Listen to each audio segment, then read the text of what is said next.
efforts to provide care that's respectful of and responsible to individual preference, needs and values of our patients.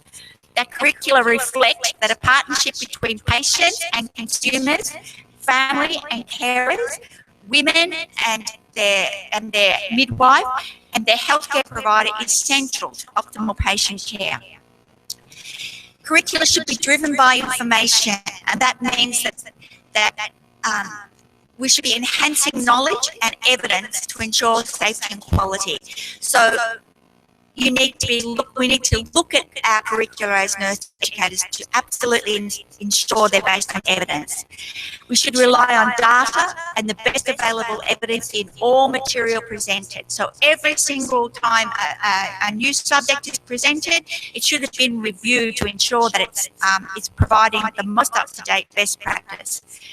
An evidence-based approach is aimed at reducing variations in care and is supported by research evidence sources. So globally, if all nursing education curricula are based on evidence, then we should have very little variation in the way we treat individual things. So managing pressure injury should be the same in Sri Lanka as it is in Australia, as it is in Canada, as it is in Thailand. And curricula should be organised for safety. This means that safety is of the highest priority in healthcare. Curricula should be structured so that learning opportunities reflect that clinician's personal responsibility for patient safety.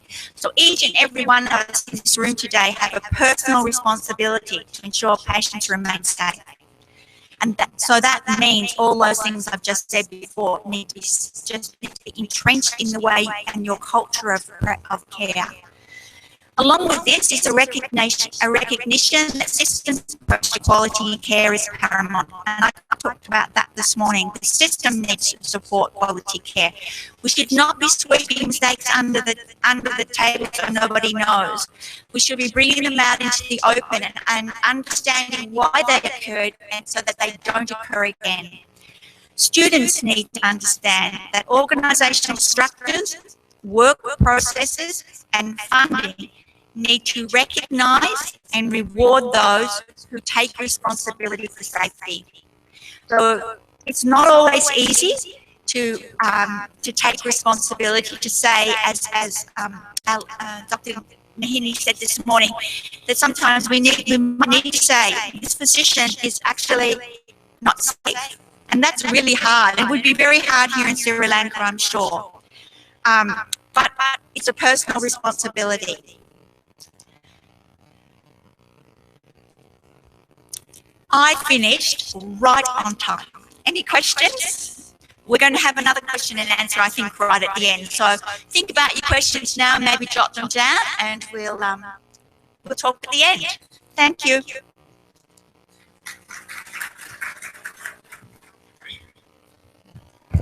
Thank you, Professor Maxine. At this time, I would like to invite Dr. Neha De Silva, Dean of IHS, to give a token of appreciation to Professor Maxine Duke.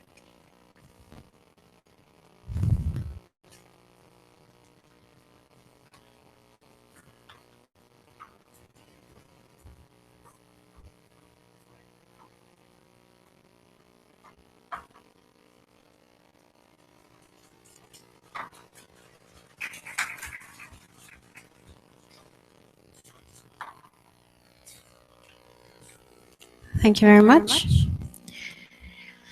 Our next speaker is going to present on regional developments in nursing education from an Asian perspective. Professor Raja A. Rahim is the Dean and Director of the Faculty of Nursing and Allied Health Sciences at Open University of Malaysia in Malaysia.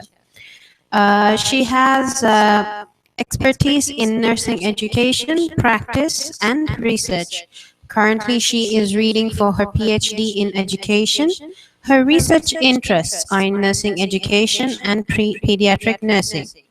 Throughout her working experience, she has been a registered nurse, a head of department, a senior lecturer, an associate professor, and now currently the dean. Associate Professor Raja Rahim, please come.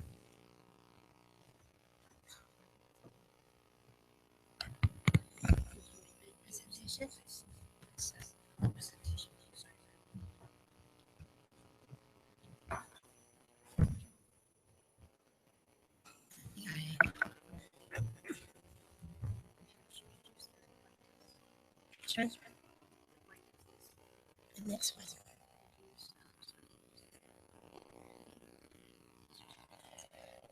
Okay. Good afternoon. Okay, I will talk on continue with the nursing education, but I will share with you in the historical perspective. And because at that time very constrained, it's only 20 minutes, I will cover a few countries only in the Asian perspective.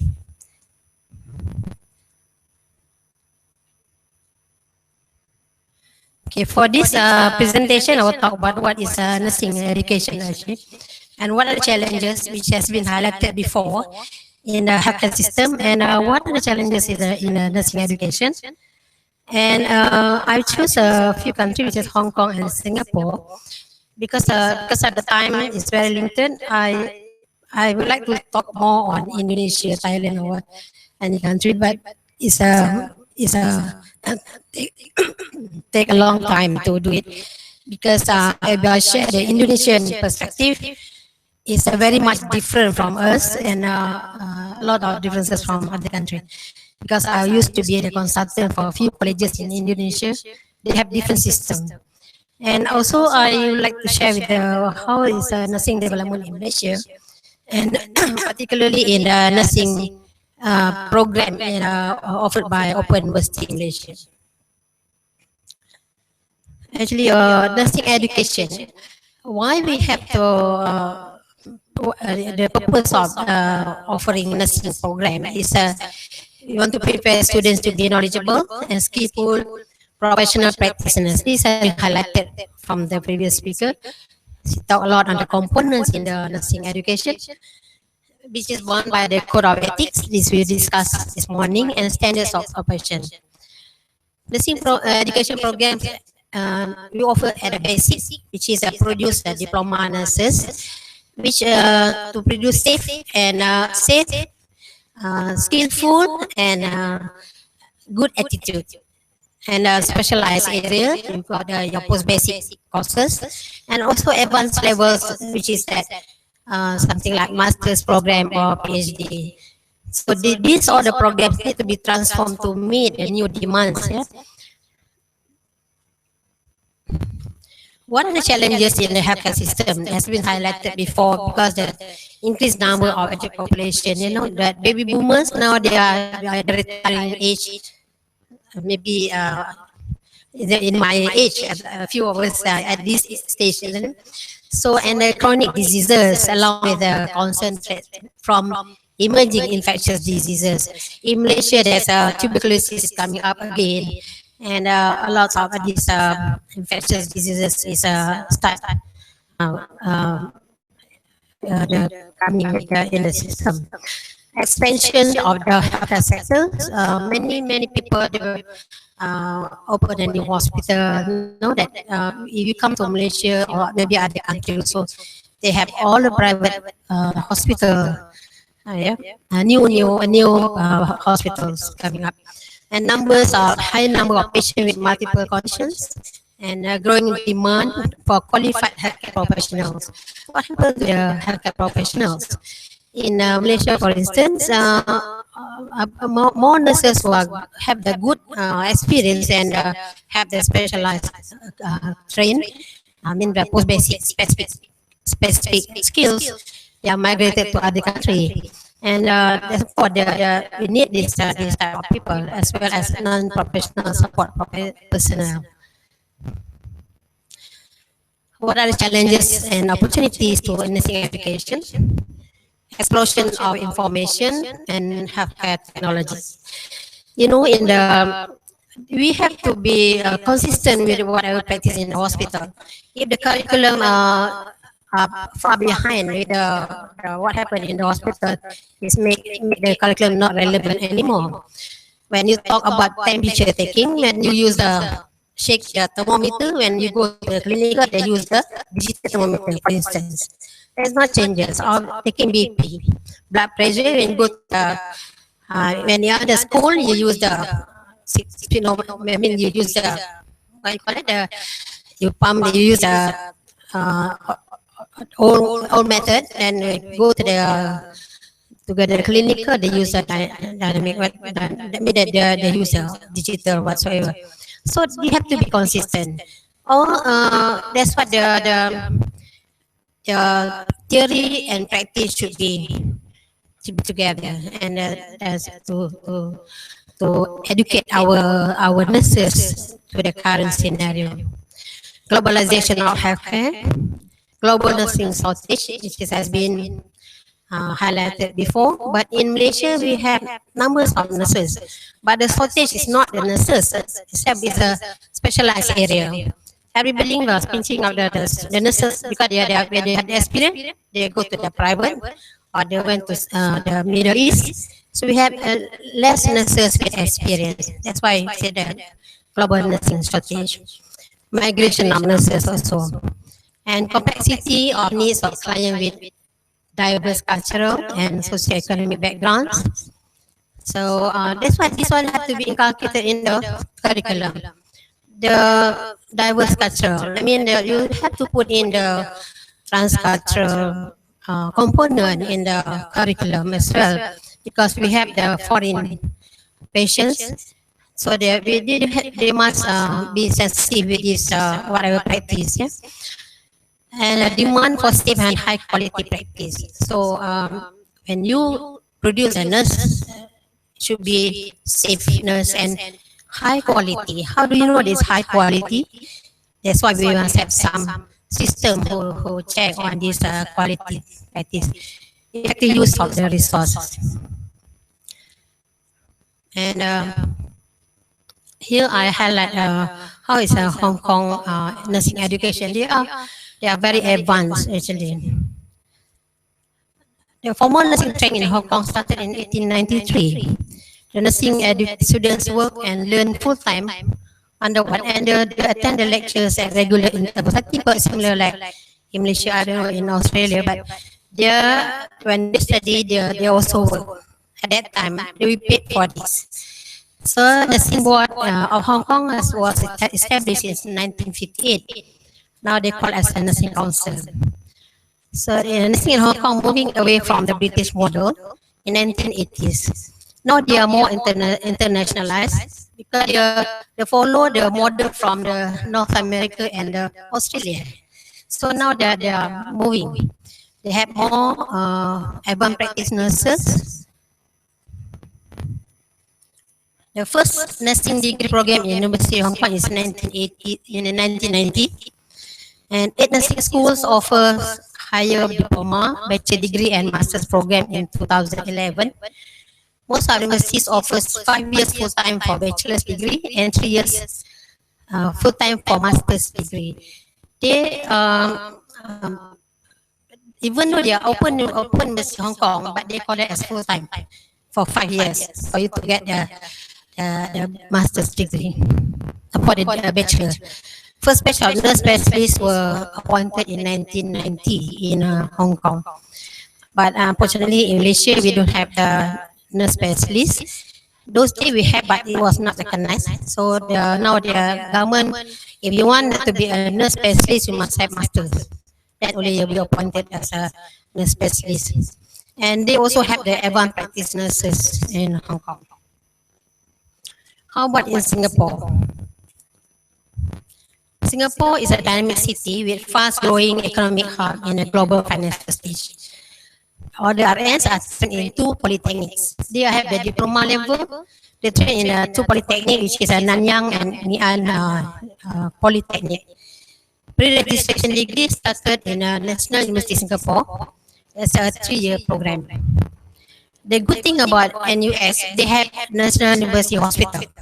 So they link NUS and NUH. The approach in this particular university is more on simulated base. So they have all these advanced skills lab. So they practice in the skills lab, and they continue doing the same thing when they graduate. So the school is have a good link with the hospital. Even they are qualified, they still continue learning the skill again. So they have very good link with nursing and the education side. Postgraduate level, MN was first offered in NUS in 2003, and PhD degree offered to nurses by overseas university. Normally, they are linked with the Australian university. Singapore Nursing Board responsible for the certification of advanced practice nurses. So they have the list or university they are recognized for them to accept there's foreigners to work in their place. About 2,000 nurses graduated each year. They have still shortage of nurses to solve the manpower demand. So to solve this manpower demand, the foreign nurses are recruited. More Malaysian nurses are working in Singapore. Of course, because of the currency, they like to work in Singapore, and the culture, the working culture are different. But the literature said the issues of language barriers and cultural differences are their issues when they employ the foreign nurses. So now I'm talking about the nursing education in Malaysia. Nursing education in Malaysia progress in tandem with the development of country's health services. Before the development of Nursing Act in 1950, we had 3 regional schools of nursing, which is in Johor Bahru, Penang, and Kuala Lumpur. It's in the 1946, 47, 48. And at that time, education is based on the job training. So that's in like Hong Kong. Lectures were given by the matrons, assistant matron, and assistant doctors. We are influenced a lot by the British. So based on the Nursing Council at UK. The block system curriculum, I don't know whether you experience, those are seniors, experience the block system, where you have the whole semester you are in the clinical, and the next semester you are in the theory part. So at that time, block system curriculum is 20% theory and 80% is a practice for the 3 years. And we have also a private school of nursing, which is started in 1967, which is one chain of school of nursing, and University Hospital in 1967. So the graduate of nursing program certificate in the graduates of nursing program received certificate in the general nursing until 1992. However, for the late 92, we changed the curriculum where the theory goes up to 50%. Is the time that the student receive the diploma in nursing. Before that is a certificate. During my time is certificate. After that is a diploma in nursing. At the end of 2008, 17 public colleges of nursing developed, 10 public universities and 54 private colleges. See how fast they grow. They produce 6,000 diploma graduates. 2,500 from public and 3,500 from private colleges. By end of 2009, there are 70 private nursing colleges. At that time was really much for me because every year there's a new college is coming up. So, but then currently, because we increase the entry requirement for the diploma to 5 credits. So the few colleges have closed their business for the nursing. So now currently we have 53 private nursing colleges offer undergraduate nursing program. It's a summary of the colleges. Because we have 20 here in under Ministry of Health, which is still considered as hospital based. We have 12 nursing colleges is offer diploma in nursing. 10 community nursing colleges offer community nurse, and 5 allied health science colleges. Allied science meaning that they combine physiotherapist, MA, all this nursing, about 5 disciplines combined to form the allied health science colleges. It's run by Ministry of Health. Whereas in another part is from Ministry of Higher Education. This is a tertiary level. The nursing colleges under Ministry of Health, they can offer degree because they are under Ministry of Health. Those are under MOHI, Ministry of Higher Education, then they are qualified to offer degree program, master or PhD. So those are under Ministry of Health only up to the diploma level and post basic. So for the Ministry of Higher Education, we have the Bachelor of Nursing, 9 universities. This is a public university and 2 private universities conducting 4-year program. This is a fresh student. And the post certification Bachelor of Nursing for public and private university, which is 2 years for full time and increase to 3 years for part time providers. So OUM is one of the education provider who offer 3 years program for the Bachelor of Nursing. What happened to the master's level for the postgraduate nursing education? Another positive milestone for nursing, which is they have a specialized area. Like in the public university, they offer critical care, women's health, midwifery, mental health, community. These are offered by the public university. And for UM, we use a generic curriculum. We consist of nursing science, research, and management. Okay, medical service in Malaysia are heading to major improvement for better services, particularly at the clinical ward as more graduate nurses are rolled in to serve at these facilities. So the cabinet has agreed that moratorium be placed on new nursing courses and institutions. As I told before, as some colleges close, they have to close because they have students. And this was done in 2010 to make sure that the current institution play important role on producing the quality of the courses and performance of students. But don't worry, OUM is still functioning. So the degree program, why we offer the degree program is a Bachelor of Nursing program. So this any program higher than diploma must have significant impact to the profession and to the employers. If you listen to the previous talk, we talk about component. What are the components in the nursing curriculum to develop you to be a critical thinker? You can make decision. Because when you go for the degree, you should be able to describe, you should be able to see the problem. You should be able to be rationalize what you do and justify your action. This is what we try to inculcate to the degree students. But your diploma, you always do whatever people ask you to do. And because you produce it to be a safeness.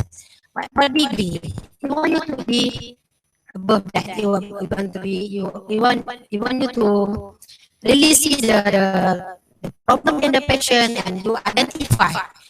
You'll be good in assessment. You'll be good in to look at the problems and solve the problem. The most important is you know what you are doing, and you will be responsible of your actions. Yeah? The ability of nurse to be critical thinker, to work well in a team, and to think on his or her feet that makes a difference.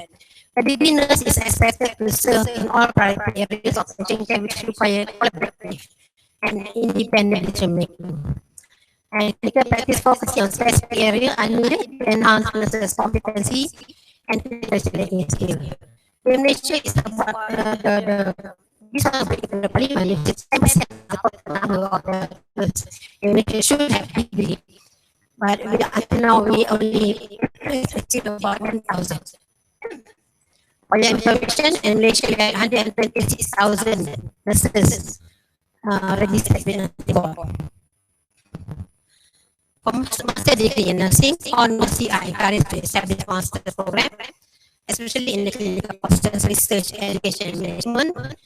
And the clinical nurse specialist is, for example, if you have master, you'll be appointed as you can be a CPNS, which is accountable for accurate nursing assessment, problem identification, planning of care, and in particular evaluation of care as basis for effective change in the nursing care organizations.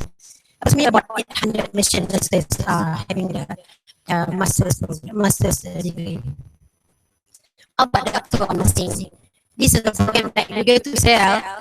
Can you give me 2 minutes? So, doctor of nursing is going to go the accreditation. Maybe By September, if we go through, maybe you can start this program here. Doctor nursing, the need of nurses with doctor nurses is increasing. The Department of Higher Education has clearly stipulated by 2020 there should be 30 to 50% PhD holder or doctorate holder in a nursing faculty. And a few universities in Malaysia offering this program. And for Doctor of Nursing, OEM is a pioneer university who offer this program. So until now, we have about 14 active students during the end with us. Approximately about 40 PhD nurses in Malaysia. Little bit on Open University Malaysia, because the good thing about Open University Malaysia, we have many centers all over Malaysia, about 34 learning centers. Where for nursing, we have 16 learning centers offering this program. And for those who are not studying at OUM, you know that we use a pedagogy. This is self learning. We give you the material to study, and we have the face-to-face tutorial, and we also have the online learning. Just to share with you the nursing achievement education in OUM. For Bachelor of Nursing program, we established in 2007. Our completed student is 5,229. Plus the IHS 300 something comes to 5,500. And the active student 1,079. We have graduates about 3,000 in May 16. But this year we have another 250 students graduates. And for Master of Nursing established in 2010. We have active student 459, and we have active student 224 at the moment. And we have graduates from the master 104, and the another 24 is graduate this October. And for the end, we established in 2012, we have 31 cumulative students. Active students is 14, but we have still the pioneer group is doing the dissertation at the moment. Okay, this is the achievement for OUM. Hopefully, those who want to study in OUM, please come to IHS to get the information, because we are quite established. Even though we are young, but we have more students because of the facilities that we provide. So those who are success in their study, you're most welcome to Malaysia for the convocation, which is in the Putrawa Center. Then you look at the green row is for nursing. This is the master student. Okay. That's all. This is my reference. Thank you very much for your attention.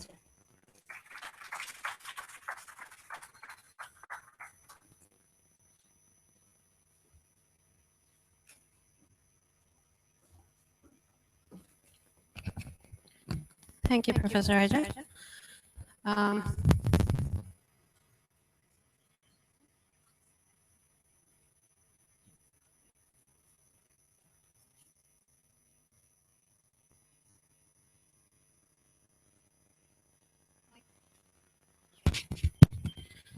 At this time, I'd like to invite Dr. Kitsari Udasinghe to the stage to give the token of appreciation to Professor Raja Rahim.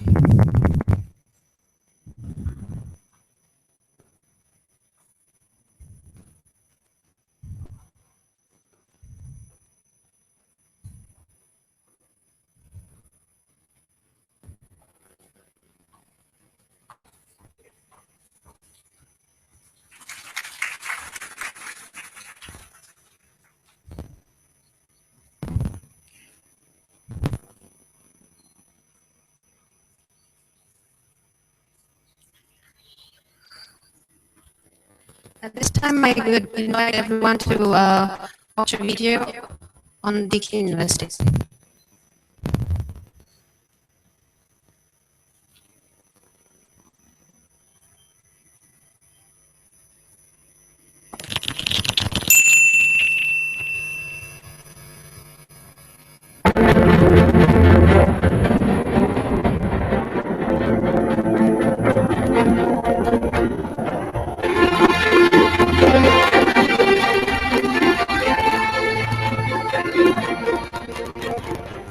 When I think back the 40 years that I've been coming to this campus to do a whole range of activities in teaching and learning, the change is phenomenal.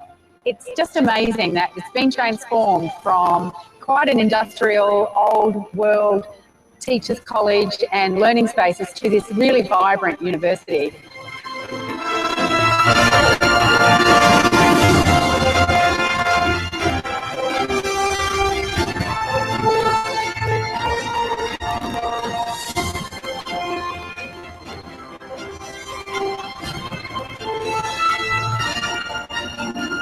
I think my favourite thing about the Burwood campus is it's like a little village. There's everything that you need here.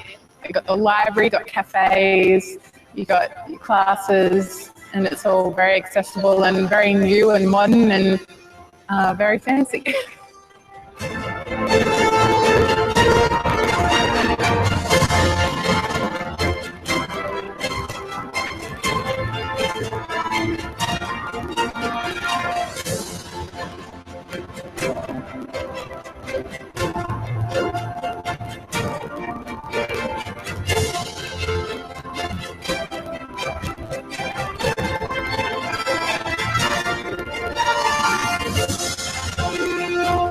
I've been involved in the shaping and development of the Burwood campus for about 5 years now, just as we've brought in a whole new strategic plan to reimagine the future of Deakin and its Burwood campus into the 21st century.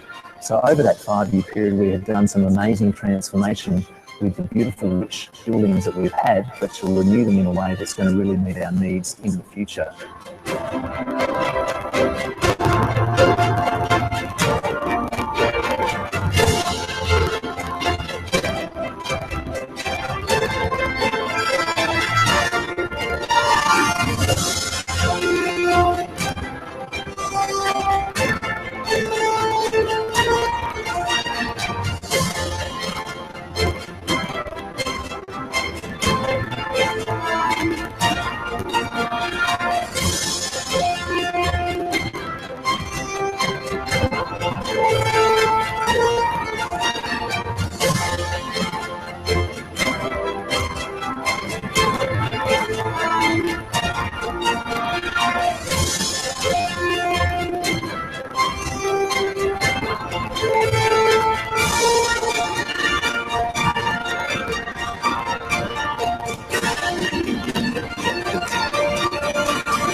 Our next presenter will be presenting on the importance of higher education for nurses.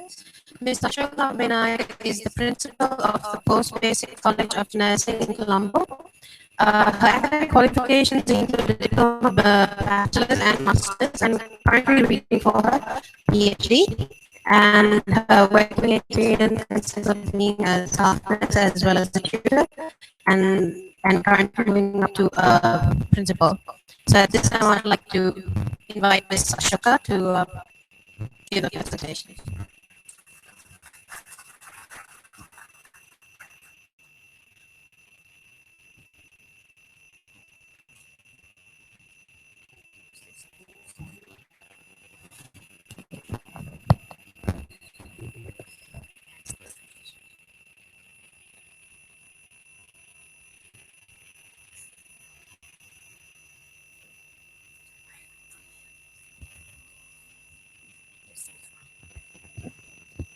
Good afternoon, everybody. Thank you for the introduction.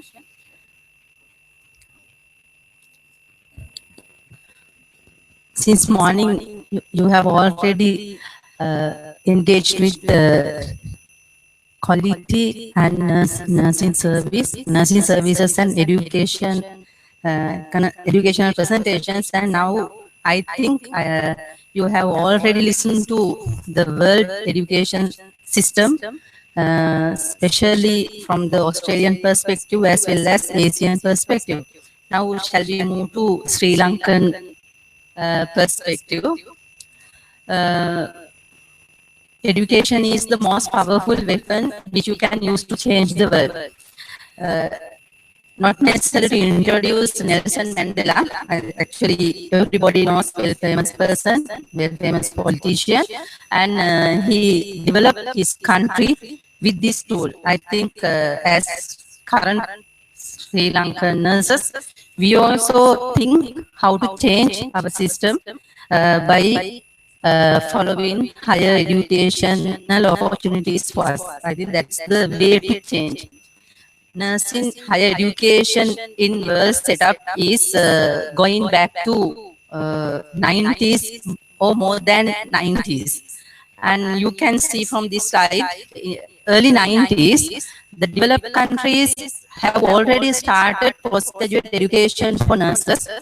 And even now, we are in millennium, and 2016 also in our country we have very less opportunities. Very few nurses already received the chances to go ahead with their educational opportunities. But we should think how we can proceed ahead by our own. That's very important for us because very less opportunities are there, very limited opportunities are there for us. If we have the intention, we can go ahead. Here you can see in 90s, practical nursing already started from hospital-based curricula, and now it has moved up to very developed area, and other countries, they already changed their education system according to the current situations. This is the 3 generations that reform has taken place. Early 90s, science-based curriculums were there, and it has moved to problem-based curriculum, and now it has moving to systems-based curricula. Initially, institutional education system was there, and now we have to think over health education systems according to the current needs and challenges.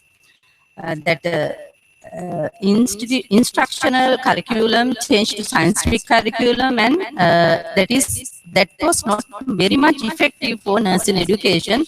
And the pioneers who were from nursing education field, they have identified that problem-based learning method is important, and now that education system has driven to competency driven local and global curriculums.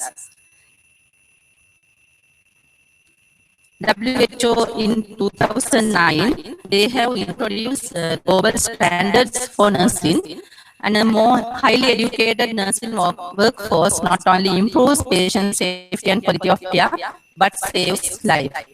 That is very important. As a caring profession, always we should think about safety, quality, as well as how we can save our patients' life. Their lives are on our hands, so very carefully we have to go ahead with our theoretical knowledge.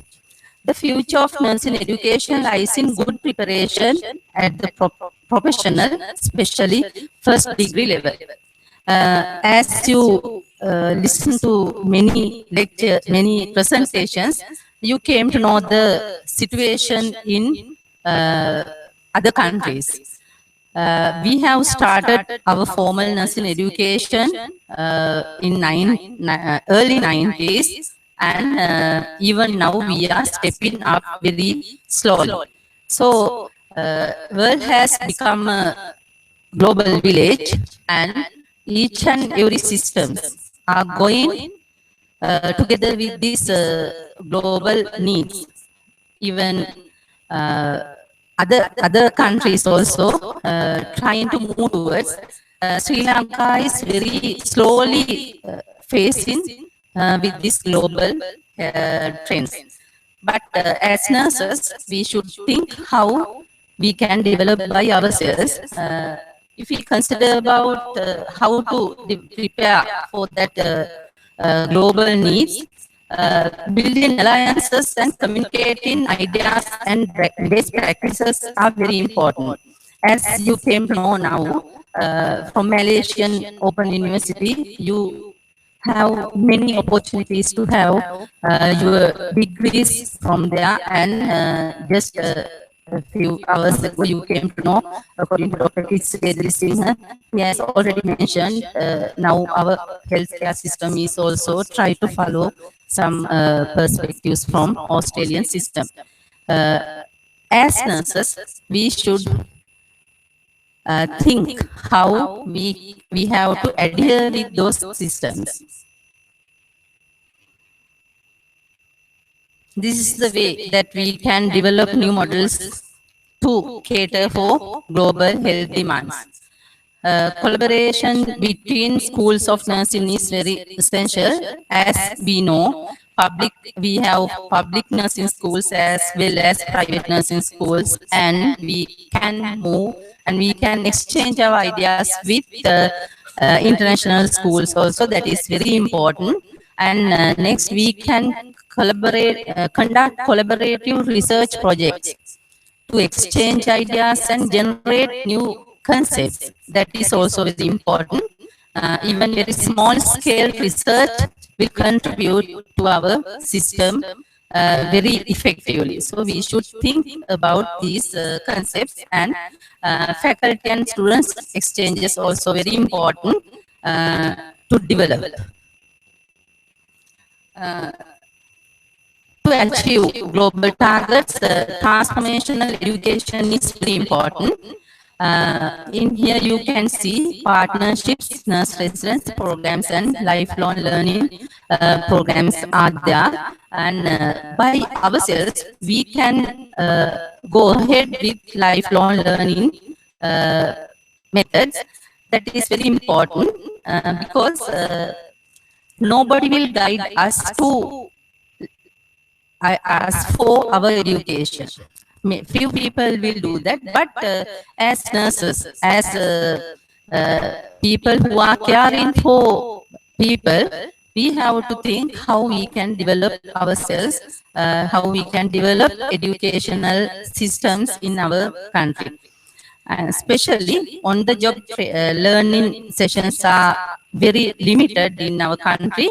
But if, as Professor Rahim mentioned, on e-learning methods and other methods can be followed by ourselves for the betterment of our patients.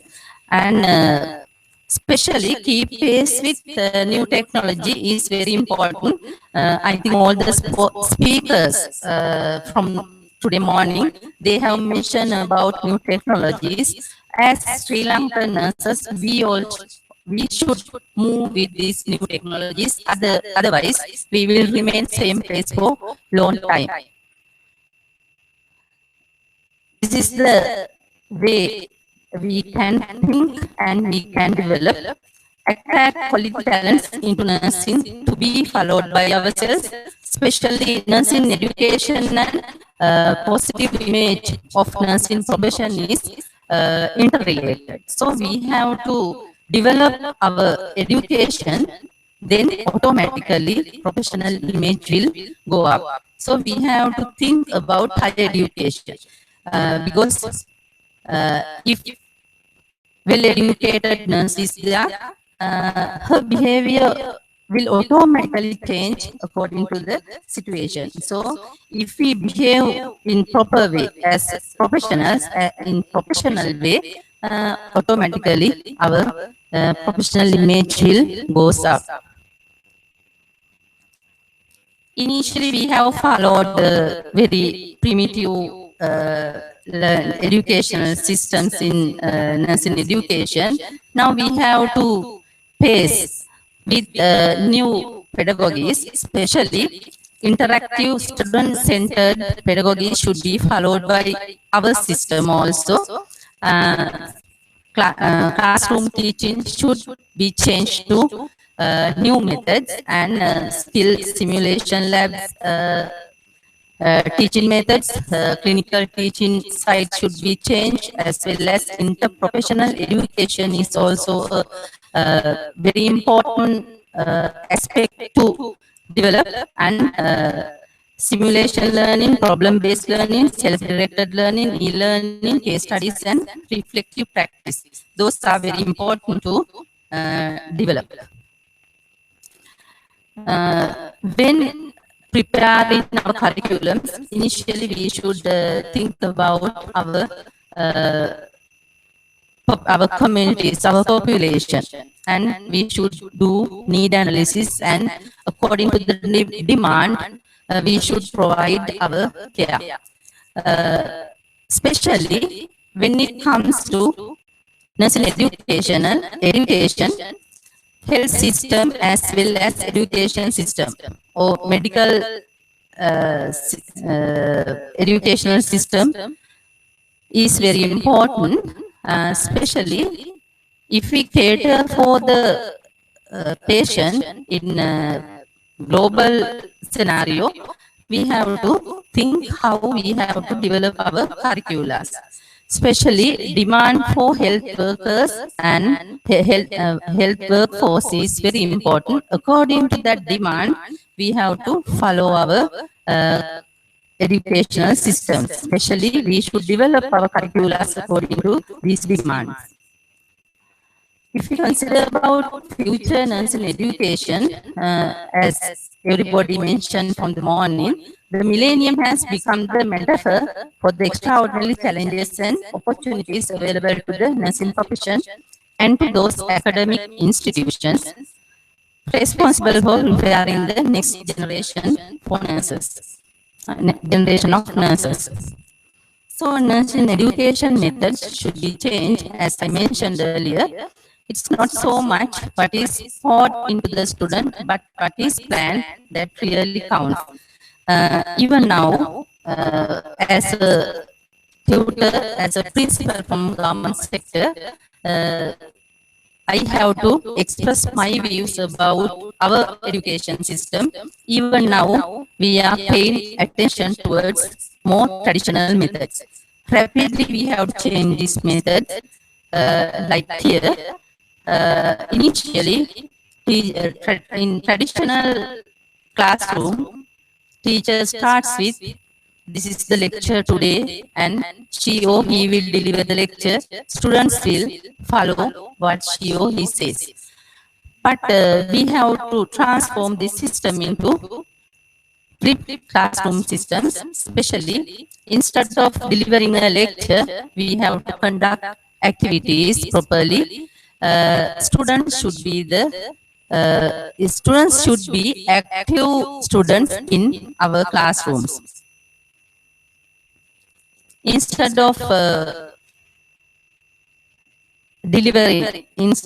preparing nurses with high skills, now we have to think about competent practitioners.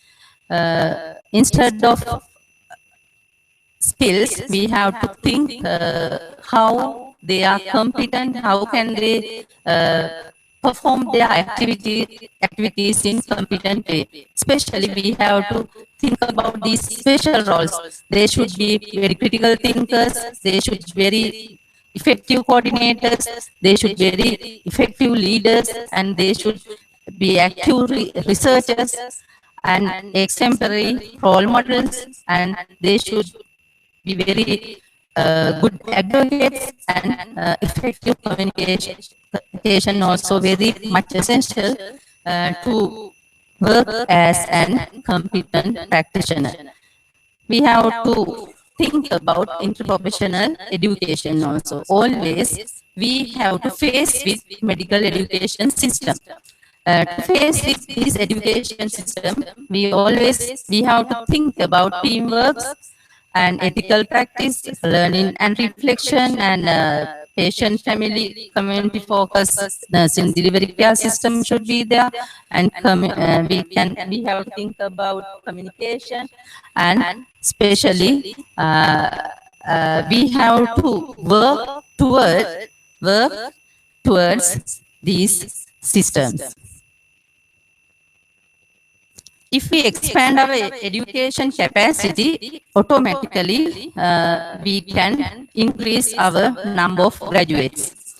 Then it will create a greater pool of applicants for graduate programs automatically, and our profession will drive very rapidly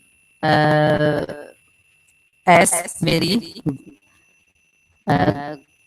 effective professionals. Sorry. Here you can see in current situation, theory practice gap is there, and we have to address these gaps. How we can address these gaps? Especially we have to bridges to link nursing scholarships to nursing practice by research utilization, collaboration, integration of theory, research, and practice. We should create opportunities to conduct research. As mentioned here, nursing theory and nursing practice and nursing research should be linked together. Then only we can achieve that targets, and we can fill that gaps. Especially curricula should address these determinants: social, environmental, cultural, physical, genetics, health system, and especially we have to go with new technologies. Then only we can cater for our patients very well. But as I mentioned earlier, most nursing education does not prepare health professionals to respond effectively to public health threats in their communities or around the world. In this picture, you can see our nurses are working in accident and emergencies without specialties in accident and emergencies, but they have to work. So we should take that responsibility to move towards.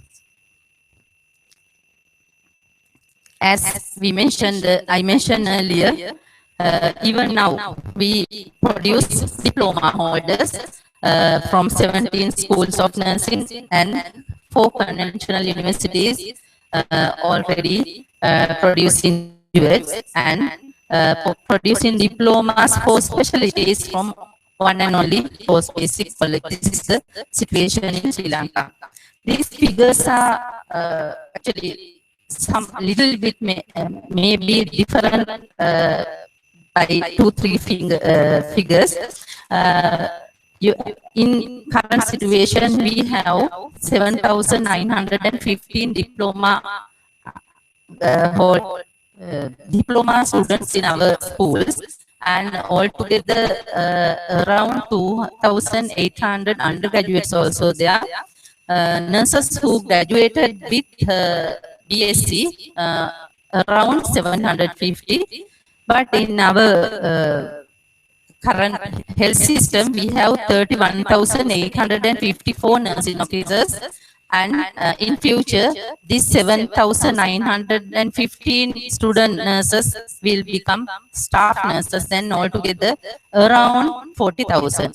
Out of the 40,000 nurses, 8.97 is only engaged with graduate education. This number is very much considerable for us. Why? Less than 10% is there following their higher educational opportunities. This is the current situation in Sri Lanka. Hospital-based education already gave priority, and minimal entry requirement is diploma. Poor recognition is there, and heavy workload, inadequate staff, increased work related to stress, increased rate of burnout is there with all these things. So this is the way that our nurses are working in our hospitals, and we have to address these issues through proper education system. especially less opportunities for higher education is a main priority. So not only that, less opportunities for continuing professional development is also very remarkable, and we have to go ahead with these things. Nursing specialties are also very less, though we are having general nursing diploma. We don't have any, very few specialties are there, but we don't have many specialties like nursing, informatics, and pediatric nurses like that. Somehow, we have to go ahead with these contests, and we have to pay attention towards this type of very valuable concepts. Anyone who stops learning is old, whether at 20 or 80. Anyone who keeps learning stays young. So let's be young nurses in future. This is my request from everybody. Try to shall we try to change our system in reflective manner, especially creative, safe, competent, and caring nurses are needed for tomorrow. So, shall we face with these opportunities? I will wind up my talk with these pioneers' wordings. Thank you so much.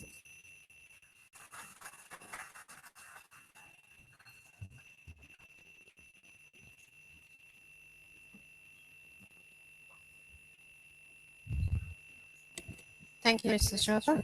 This time I would invite Dr. Nihal De Silva to the stage to give the token of appreciation to Ms. Ashoka. Dr. Nihal De Silva.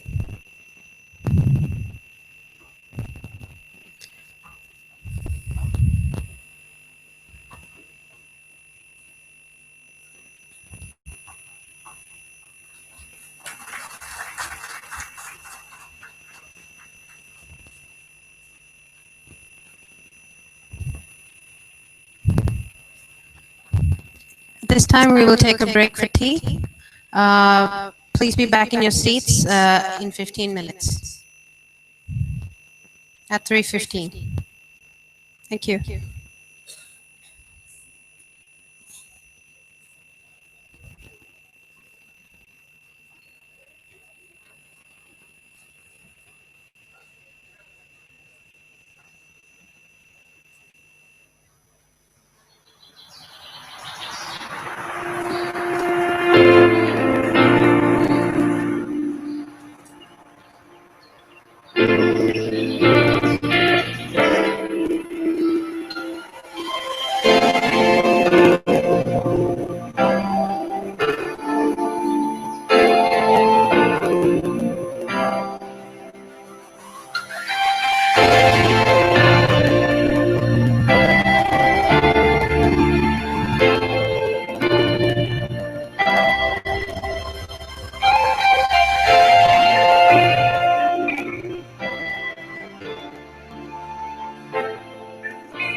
Okay, welcome back.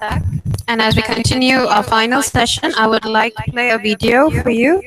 As we have been going through different areas of nursing education and nursing administration, this video will show you a bit about the different paradigms of education, both that can apply to us in the present as well as for future generations.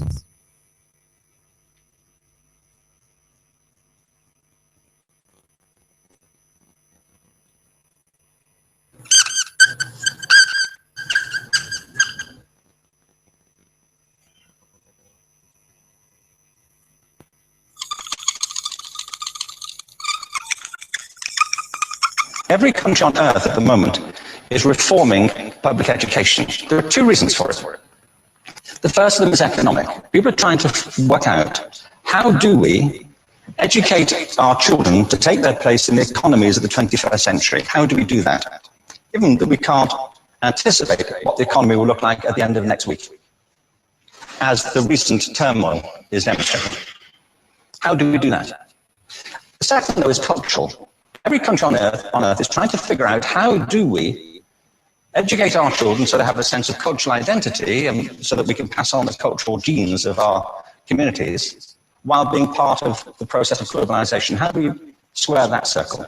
The problem is they're trying to meet the future by doing what they did in the past. And on the way, they're alienating millions of kids who don't see any purpose in going to school. When we went to school, we were kept there with a story, which is if you worked hard and did well and got a college degree, you'd have a job. Our kids don't believe that.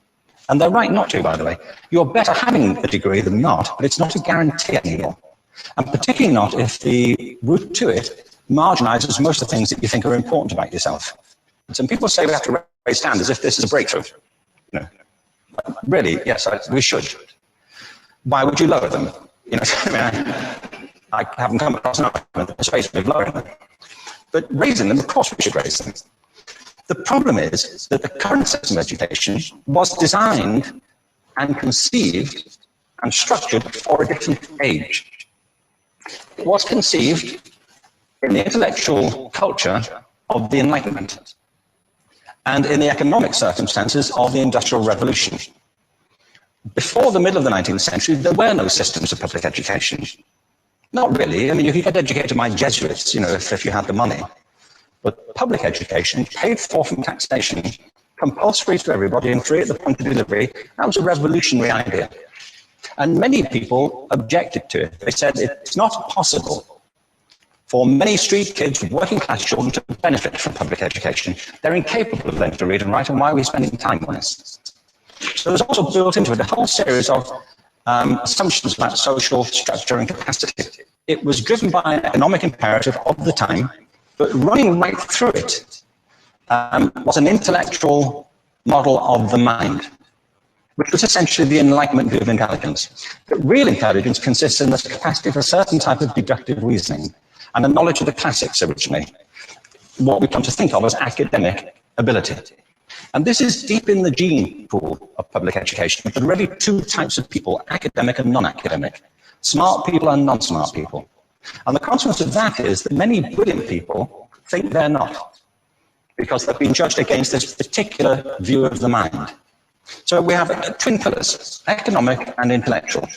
And my view is that this model has caused chaos in many people's lives. It's been great for some. There have been people who have benefited wonderfully from it.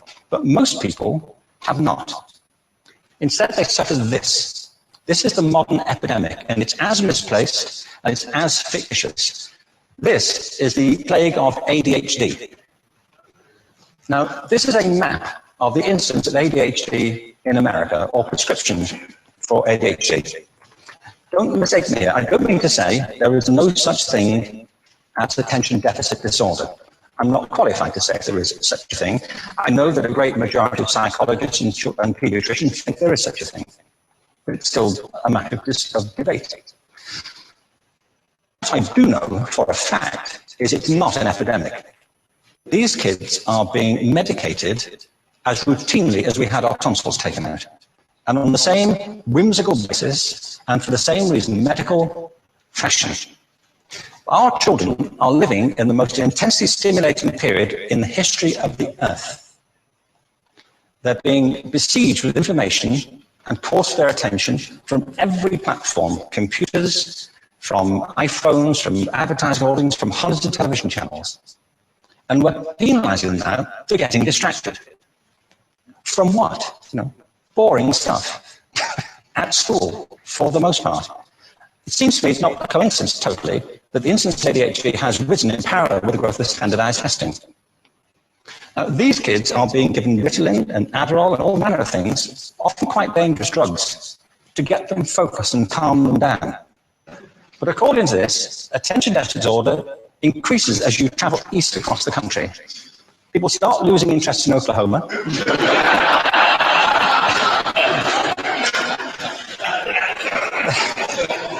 They can hardly think straight in Arkansas. And by the time they get to Washington, they've lost it completely. And there are separate reasons for that, I believe. it's a fictitious epidemic.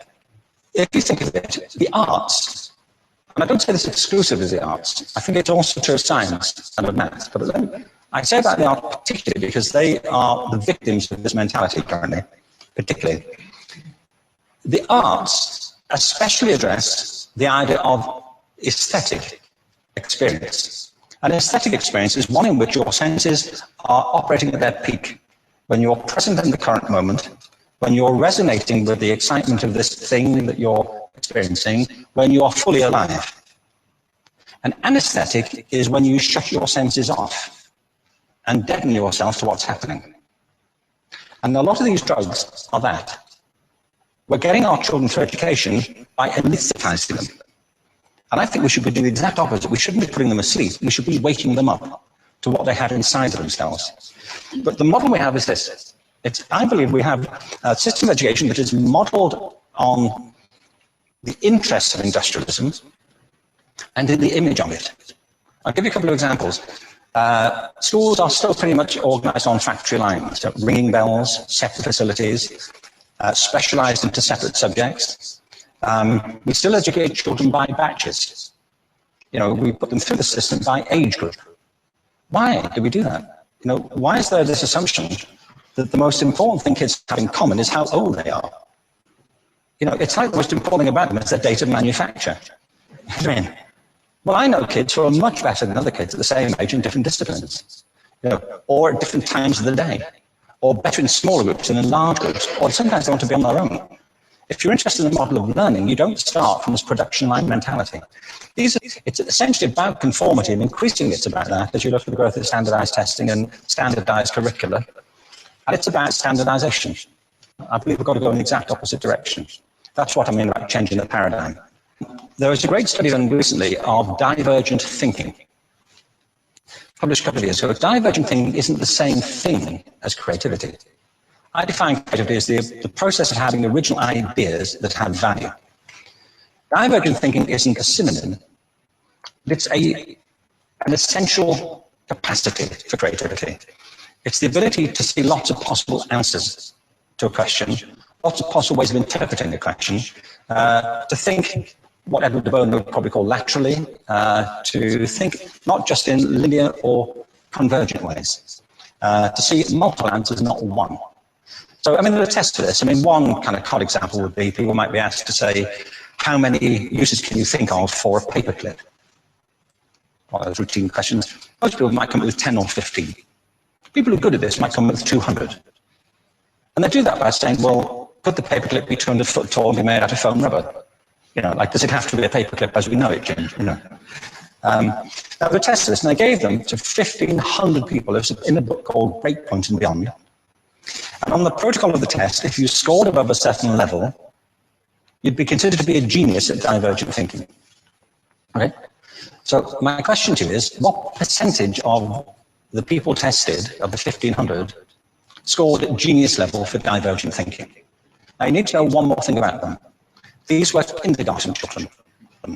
So what do you think? What percentage at genius level? 80. 80, okay. 98%.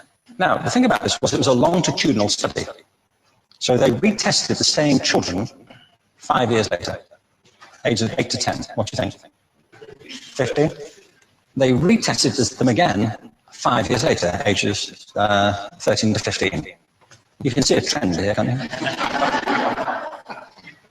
Now, this tells an interesting story, because you could have imagined it going the other way, didn't you? You start off not being very good, but you get better as you get older. But this shows two things. One is we all have this capacity, and two, it mostly deteriorates. Now, a lot of things have happened to these kids as they've grown up, a lot. But one of the most important things that happened to them, I'm convinced, is that by now they've become educated.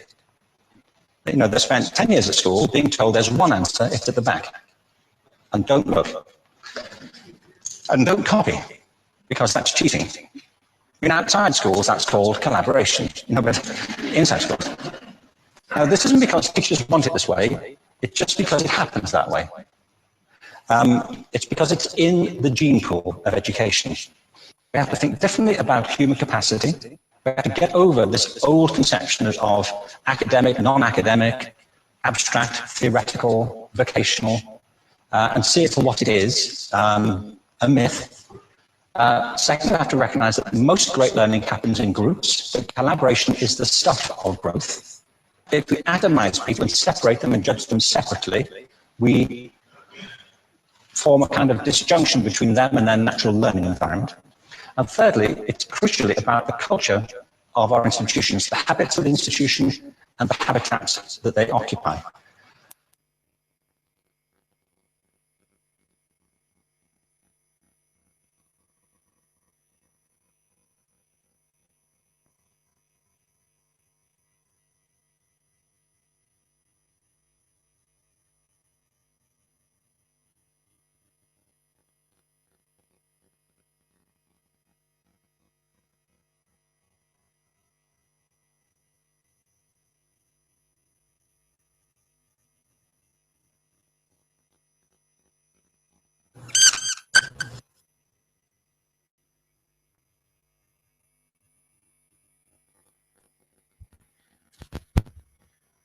Moving on to the next and final presentation on the effective use of ICT in nursing education, learner management systems by Mr.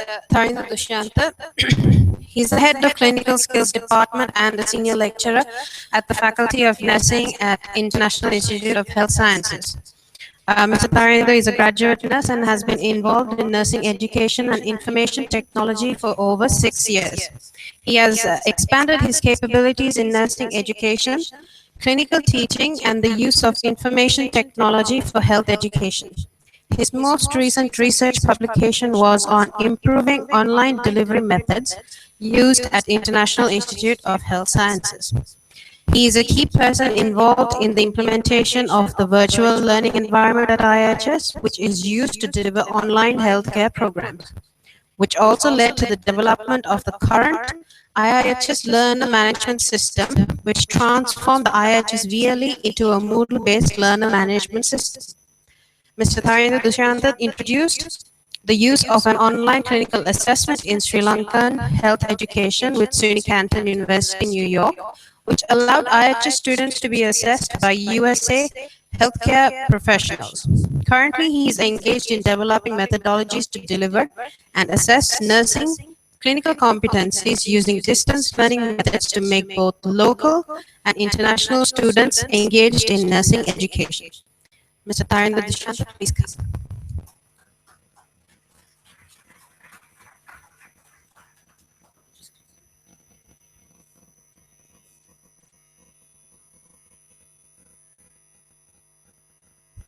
Thank you, Miriam. Good evening to everyone. I'm Tharindra. So let's talk about effective use of ICT or information and communication technology in nursing education. So, well, what is education? We have been talking about this like so long, right? In many presentations. So I would define education as a mechanism where you develop students or someone's knowledge, skills, and attitude towards a preferred level or a standard. So, well, now, like we have been educating ourselves. Sometimes we have been educating our patients. We have been educating our kids. But what is the difference between this regular education that we talk about and nursing education? Well, it is important to understand before we talk about effective use of ICT in nursing education, what is nursing education? So I would put nursing education like this. So you have, if you look at a nursing curriculum or as content, you have preclinical modules, clinical modules, and supportive modules. Preclinical modules includes basic sciences, clinical modules such as fundamentals of nursing, and supportive modules such as language skills, personal development, sociology. Well, now this content has to be delivered as different elements. Now, if you look at first, it's theory.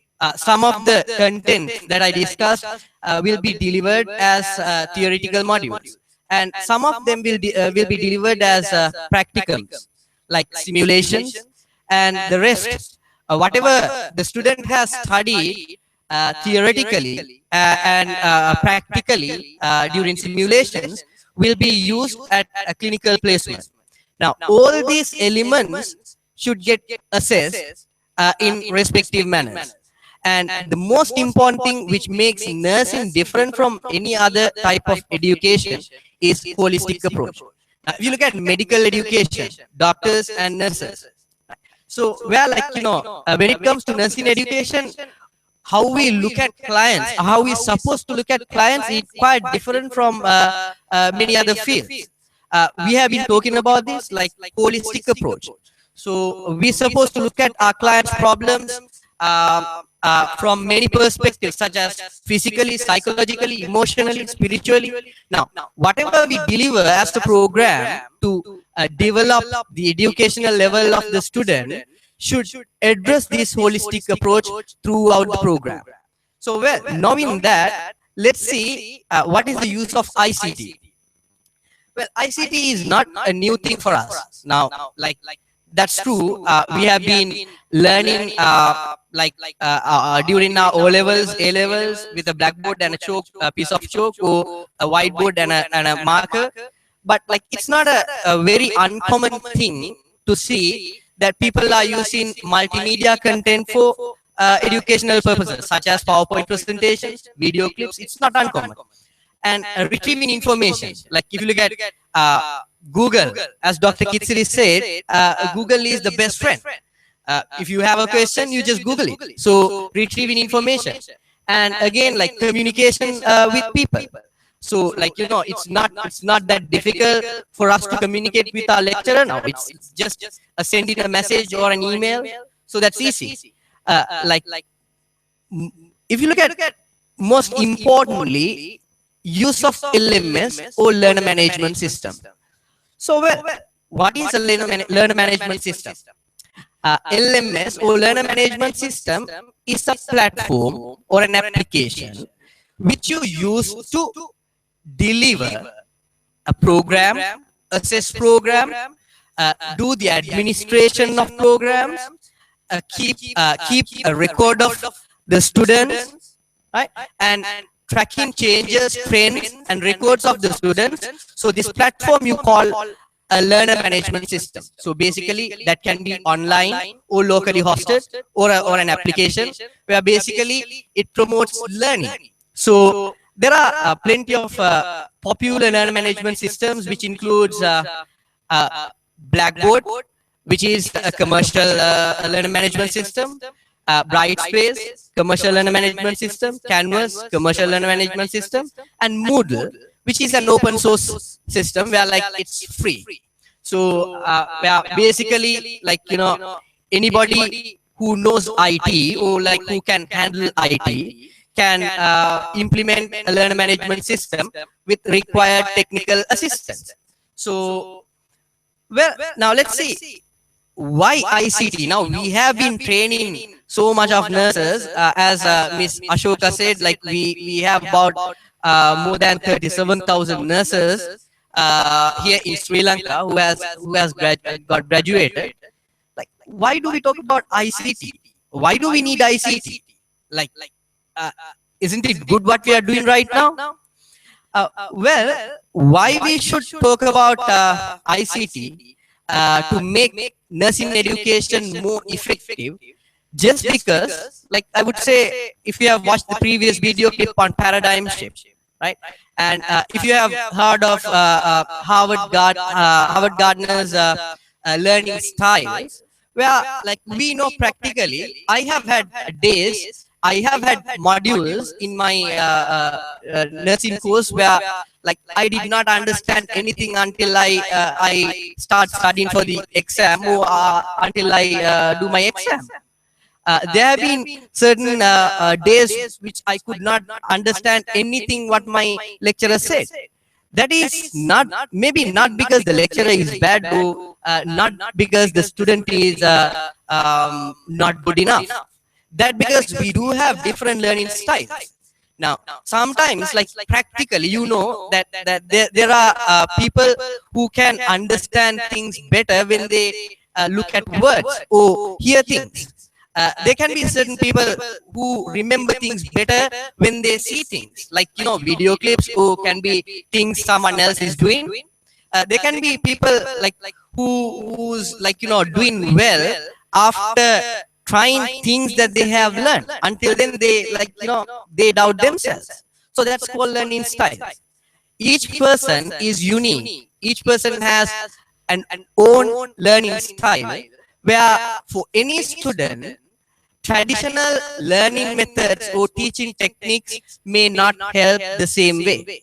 So, well, now, then why ICT? We use ICT because you can customize your learning and teaching experience.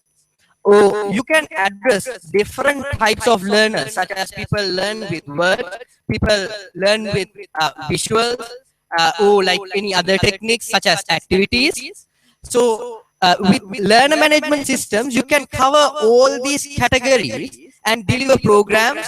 So no matter what your students' learning style is, but still that would do a better job than a traditional learning and teaching technique that you use. At the same time, accessibility.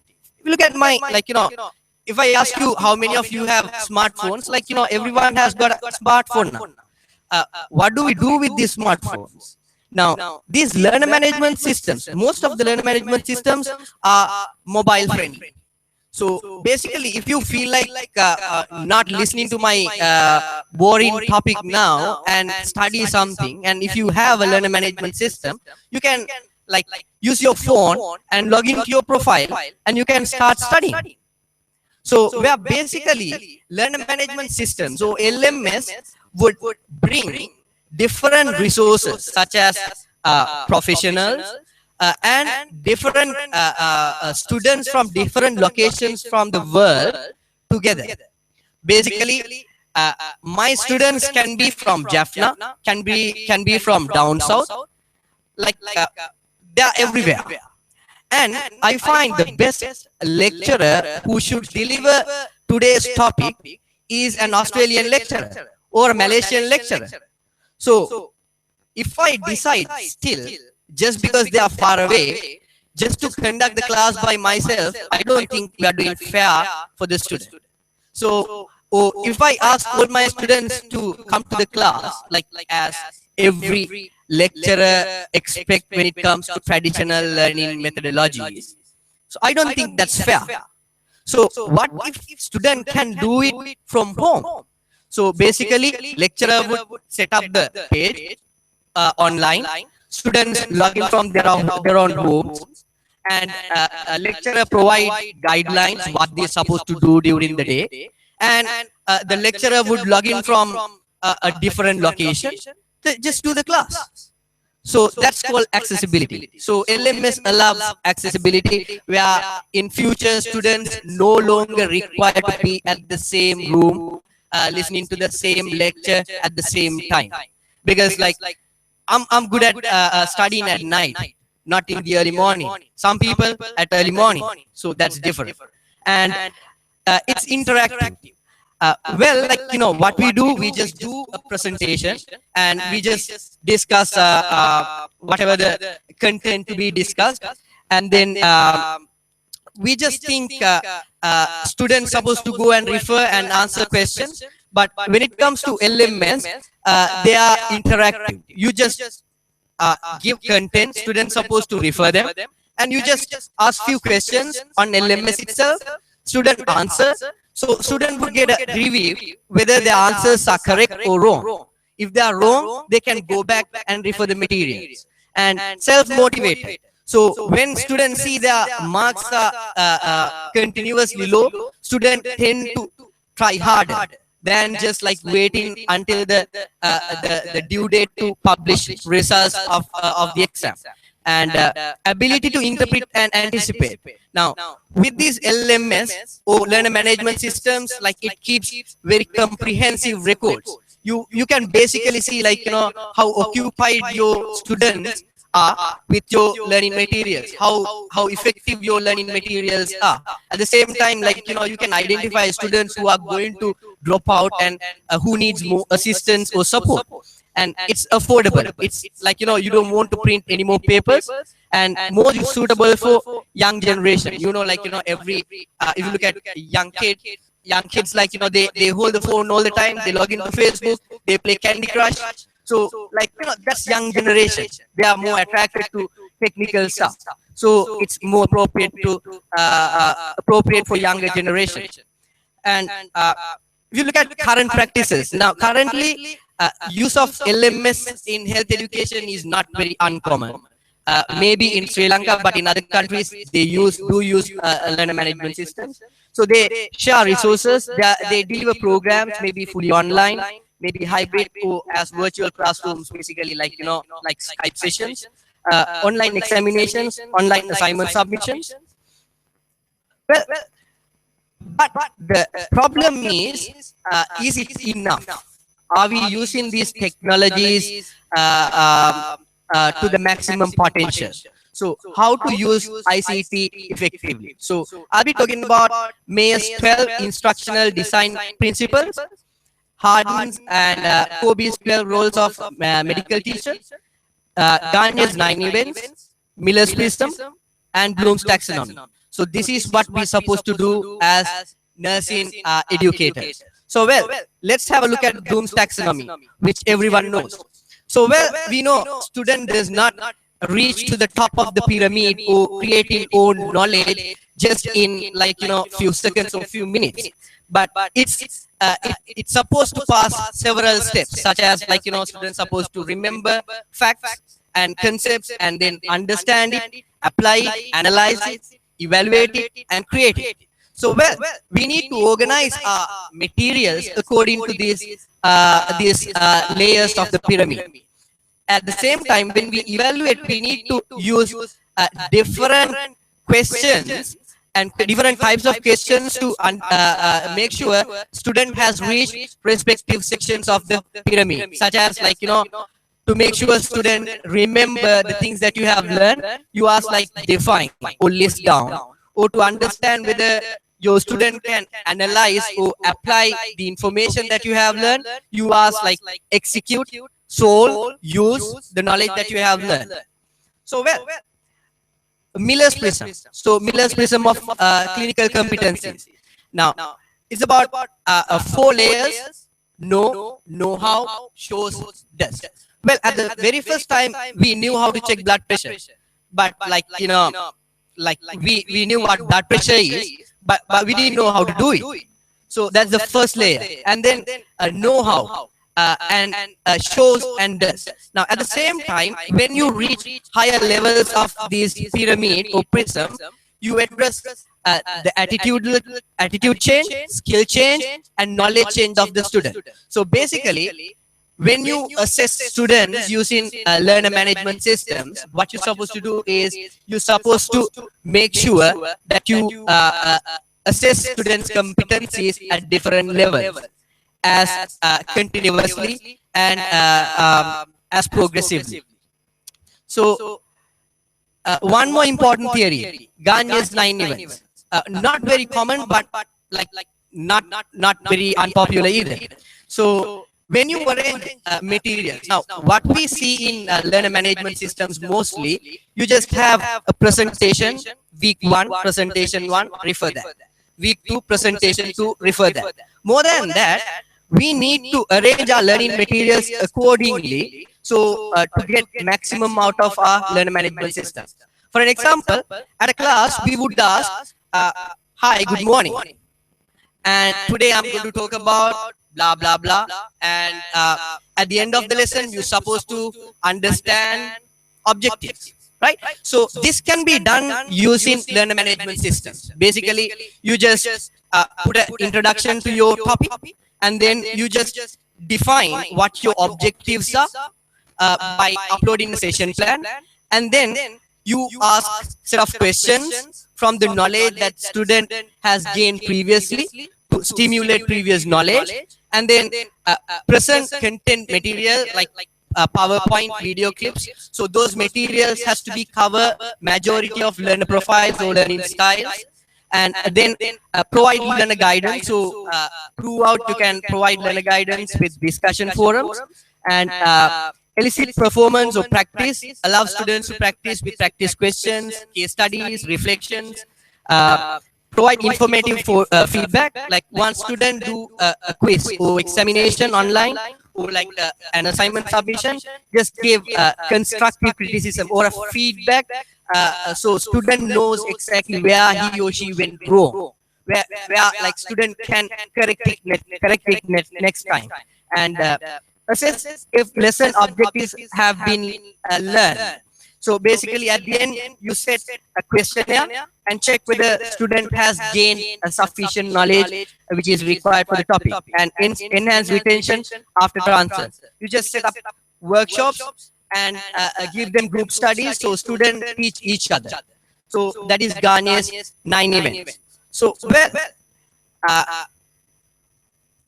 we have been working with PowerPoints and multimedia content so long, but just have a look at Mayer's 12 instructional design principles. So these are the principles that you supposed to follow when you use multimedia content. Coherence principle. So basically, you are not supposed to put unimportant words, pictures, or sounds to your multimedia content. And signaling principle, where you're supposed to emphasize student the connection between important materials. And redundancy principle, where emphasize the importance of using graphics and narrations together. Where, like, if you are using a PowerPoint, rather just giving the PowerPoint, just narrate it, just record the voice clip and attach it with the PowerPoint. So that will be more effective than just a PowerPoint presentation. And then spatial contiguity principle, where if you are using pictures and words, the pictures and words should be together closer to each other, so students does not get confused.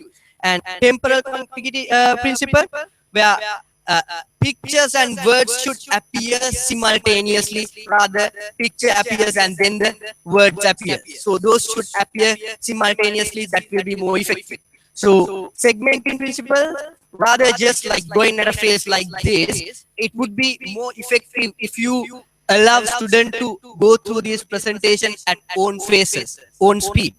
Pre-training principles, where before you present multimedia content, it's beneficial if you teach your student about key terms, concepts, and names. So they will be familiar, they will not be new things when you do the presentation.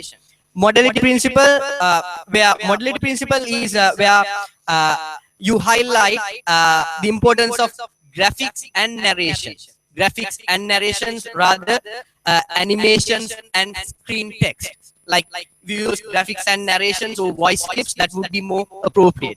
And then multimedia principle is where words and pictures become more important. Like rather put in just a set of words like this, put words and pictures, that would be more effective. So that is why we encourage you to put more pictures on your PowerPoint presentation.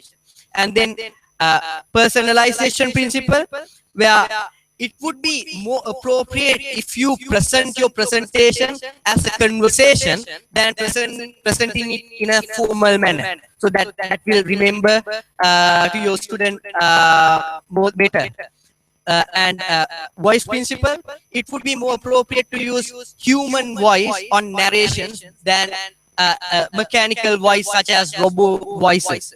And image principles, this is like having the image of the presenter at the side of the screen will not benefit the student. So like you don't need to show your face at the corner of the presentation anymore. So that's Mayer's 12 instructional design principles. Last not least, Hardin's and Kobe's 12 roles of a medical teacher. Now, we say to become a nursing educator, like, you should have these qualities. We always challenge ICT and like new technology. Can you teach nursing using distance learning? Like, that's the traditional mindset that we have, and that is the only and main challenge that we have. But if you look at these 12 roles. So almost all these roles can be completed using learner management system. For an example, if you look at role model, teaching role model, of course, like the presentation, the way that you present your information can be work as a teaching role model. On the job role model, though you cannot work with the student in clinical arena by simulating cases, right? So you just give case studies and you ask students to do the case study and you just give your feedback. If I was up to this situation, this would have been the way that I would handle it. So the student will understand your behavior, your thinking pattern, your attitude towards the case. So information provider, like as a lecturer, of course, you can conduct the lecture and you can do the clinical teaching. Like resource developer, learning resource creator, of course, you create presentation, session plans and upload them. And again, study guide producer.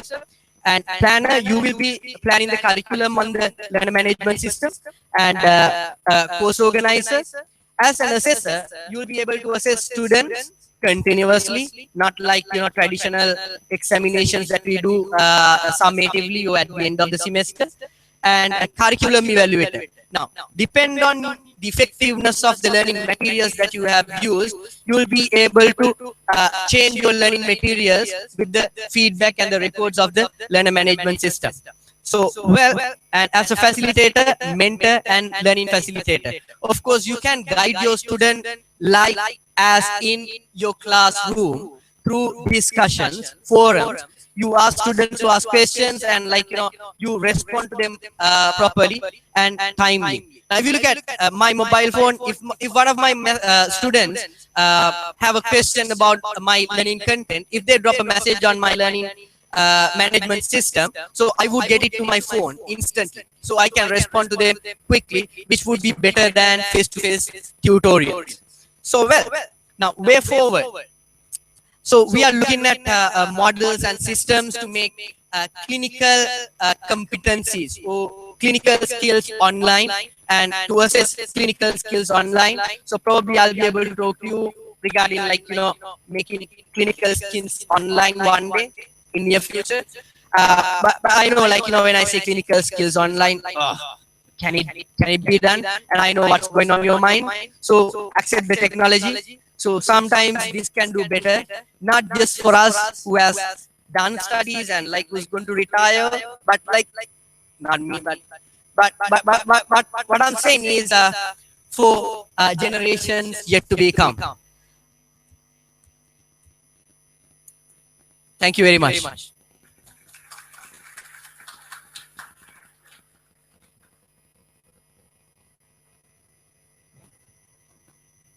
Thank you, Mr. Thank you, Mr. Tarindu. At this time, I would like to invite Dr. Kitsari Adrisinghe to give a token of appreciation to Mr. Tarindu.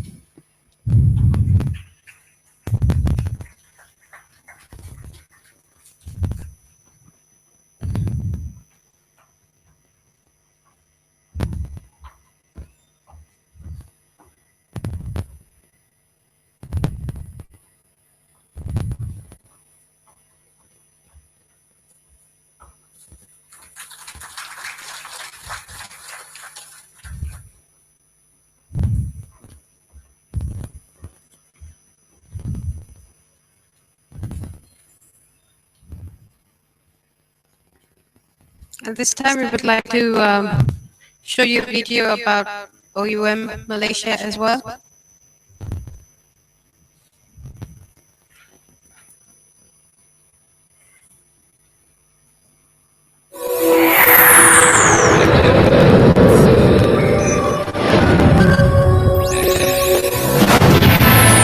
The Open University Malaysia, or OUM, is Malaysia's first open and distance learning university.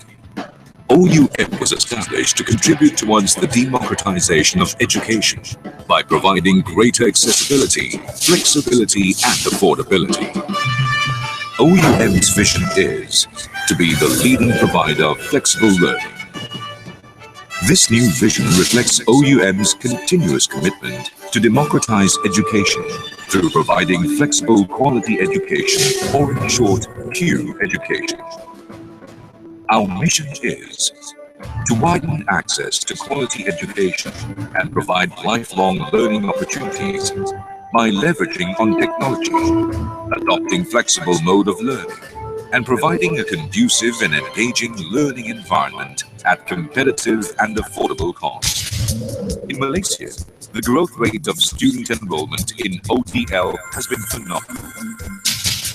The 7th private university in Malaysia, OUM leverages on the quality, prestige, and capabilities of its strategic partners.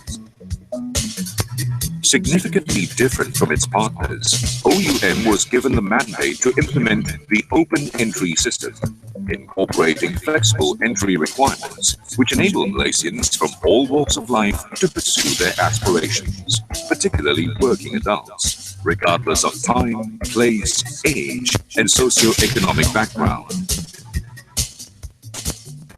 It has provided thousands of people, not just students, thousands of people with hopes and restore confidence for them to further education.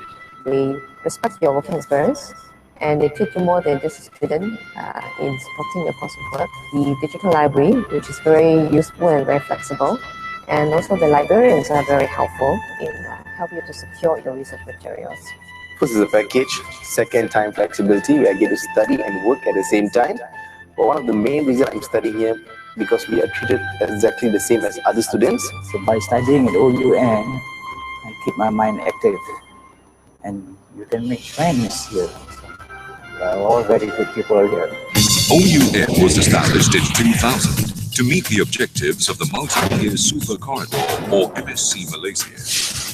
OUM prides itself with its own blended mode of learning, which incorporates self-study, online learning, and face-to-face interaction with lecturers and coursemates. To facilitate self-study, learners are provided with OUM's own printed modules and other learning materials.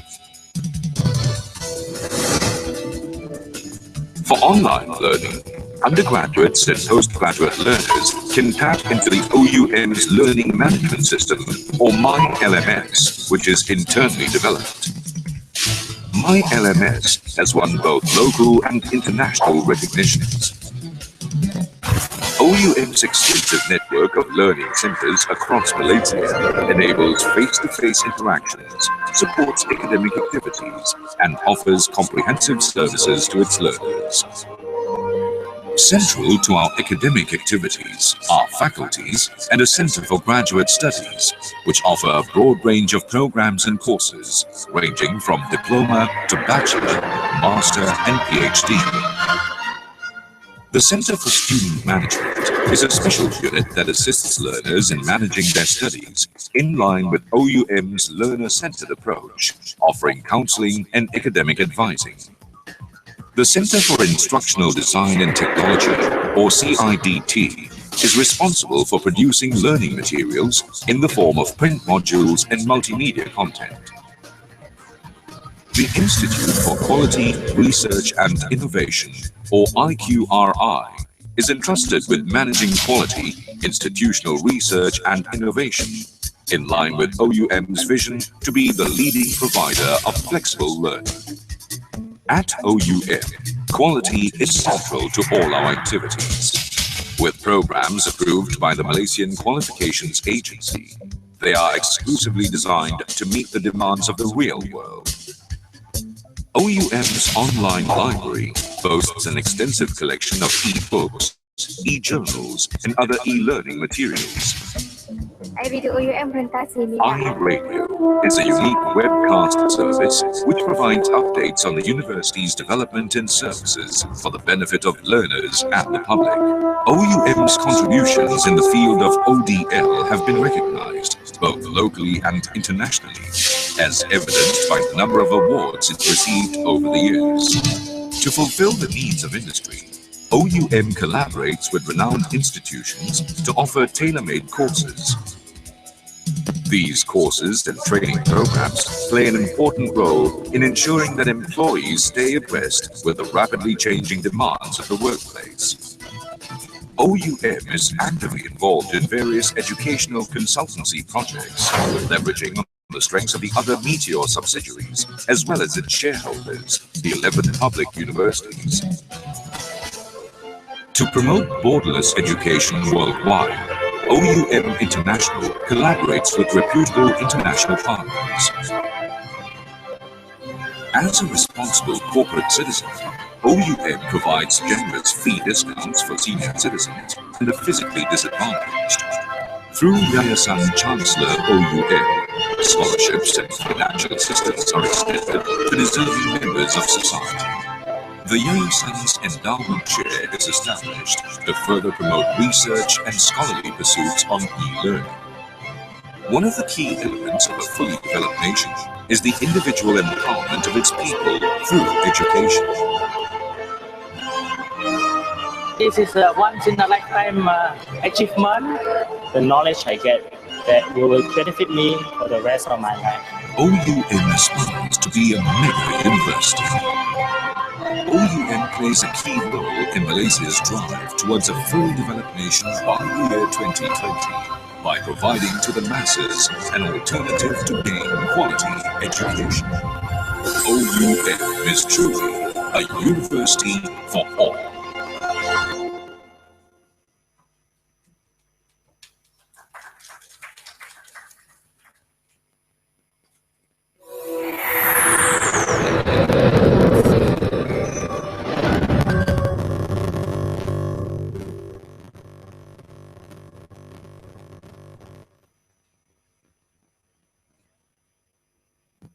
We'd like to move on to the panel discussion and question and answer session for the second session of the conference. I would like to invite Professor Maxine Buke, Professor Raija Rahim, Ms. Ashoka Abenaika, Mr. Thain Dushanta, and Mrs. Jayawardena, the Head of Faculty of Nursing of IHS, to come to the stage.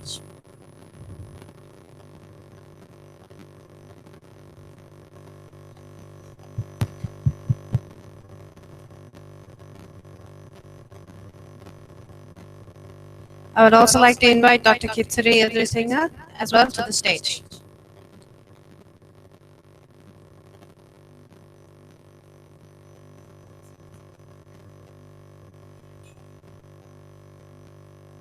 Check one.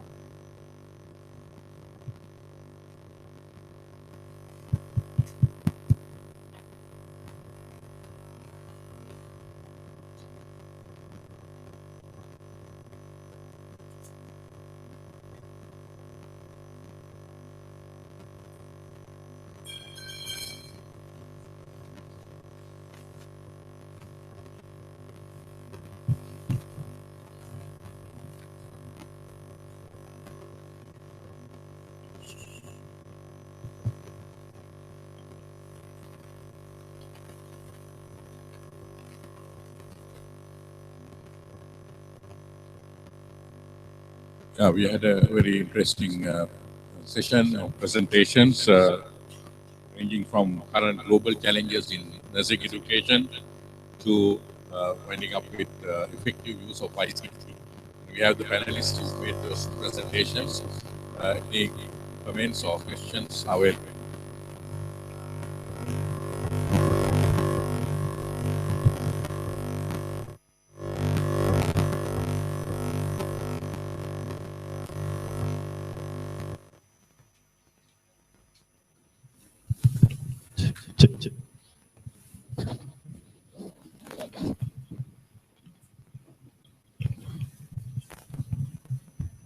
I have a question for Mr. Thain.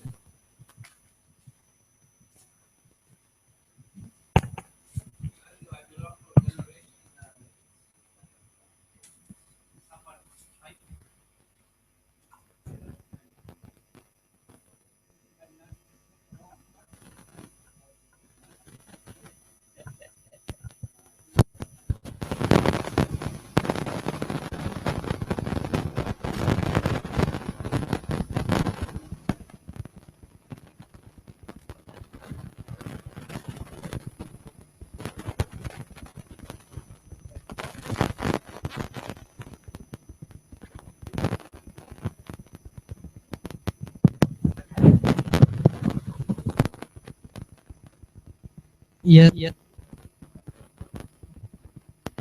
Yes, sir.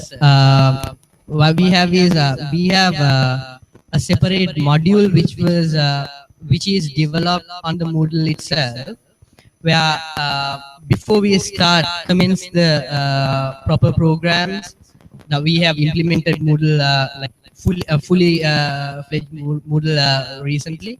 So with recent batches which we have recently started. So what we do is we have a separate orientation day. During the orientation day, we just teach them how to access the Moodle. So on the Moodle, like when it comes to a new student, they are already enrolled to a course called Learning Moodle. So on the Moodle itself would teach you what to do and how to do things, like, you know, downloading different types of materials, how to do it, all the instructions are there. So that is there, sir. That apply only to the IIHS students who are in our DGN program, or also to the ones who are doing the courses with OUM? For all the regular students, not DGN, but physiotherapy students, biomedical sciences students, and everything, like almost all the students have access. But OUM students, like very recent batches, we have given them Moodle access because the previous batches are already like almost completed. Yes, like previous OUM batches, they do have a known learner management system from OUM. So I'm glad that Tarindu highlight this issue, because in OUM we have a new approach which is called Mind Inspire, which is that we never give the student printed module anymore. We give them the thumb drive, which is consists of all the programs, and they can access the content of the subject through the smartphone. They use the smartphone and they use the laptop, and they can access anywhere, anytime. So initially we thought this is a quite drastic change, but out of 35,000 students, only 100 over students are complaining. Those are from the very senior students, of course. But after that, they are accepted. And the first thing that when we start this one, when they came in to collect the thumb drive, and we teach them. We have a class and we bring them to the computer room and we teach them how to access. And well, you know that now new generation, they have all of them on smartphone. They like it very much. They said, I really enjoy this. I can study anytime. So they are really appreciating. I think IHS can do that. And because the art is not only the materials, but they can access the video lecture, they can access the forum, they can send their assignment online. Everything will be online. It's a very good experience.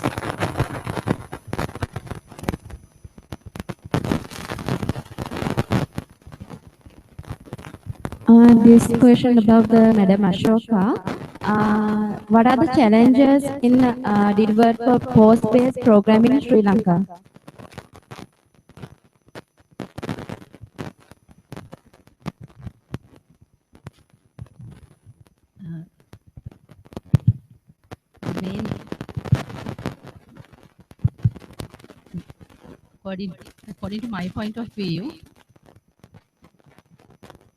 According to my point of view, main challenge is lack of opportunities. We have very few specialties in nursing education, especially in post-basic training. We have very limited numbers like pediatric nursing, theatre nursing, ICU nursing. Very recently, we have introduced emergency nursing and nephrology nursing. That is the main challenge, and other challenges are nurses are overburdened with their workload and no time for their higher education, and meanwhile some nursing officers they don't allow that senior persons, sometimes senior persons or sometimes by themselves also, they are not motivating to learn.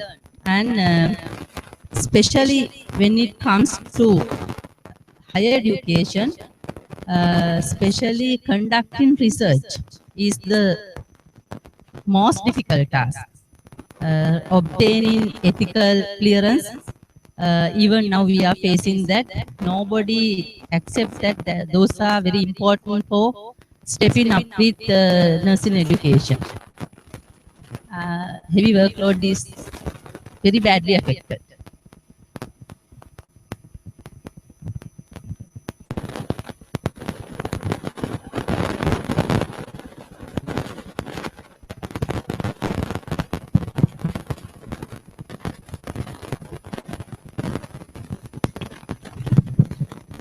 Yeah, I have one question from the Professor Maxi.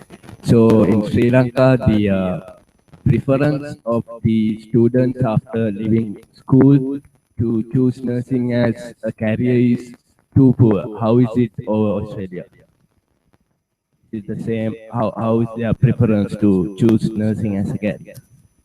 So you're asking me how do we get students to choose nursing? No, how their perception? Do they like to? How their process? Yeah. Okay. So there's a couple of different ways that students come into the course. One is from their final year at school, year 12 at school, and they're processed by their score. So whatever score they get, depending on where they want to go and which school they want to go to, there's a cut-off score. If they get above that score and there's enough places, then they'll be accepted into the course. Then we have mature age students are eligible to enter the course if they meet a certain criteria around that. And then we also have a pathway for people who have done other nursing education, such as enrolled nurse, and they have a pathway in as well, based on their basically based on the completion of their course and their grades in that course. So there are 3 different ways, mostly, of coming into the course. Yeah, is that right? What you want to know? Okay. Thank you. Thank you. I would like to have a question from Mrs. Javadana, head of faculty. She must have trained well over maybe 1,000 nurses. You know? What do you think about now? You had loads of experience in nurses training. What do you think is the trend? What we are talking about, the new trend, and how do you think the actual nursing care, the holistic care, will it deviate from human touch, or will it improve? I would like to know your views.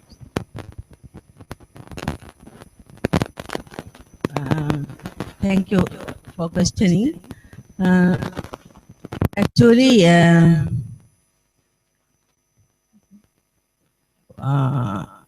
we teach them in a theoretical base and practical both.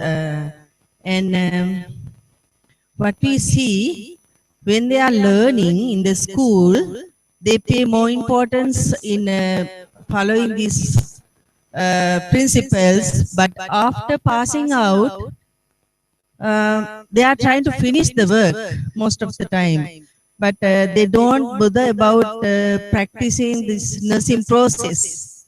I'm sure even 10–15% even doesn't follow this nursing process after they pass out. And that is why our nursing is that qualitatively it is not developing, but quantitatively they care for many patients, but understanding is less, and the responsibility also a little bit less when they care like that. Mostly we are functioning in the functional method. We follow most of the hospitals, they follow functional method, but not the patient-centered care.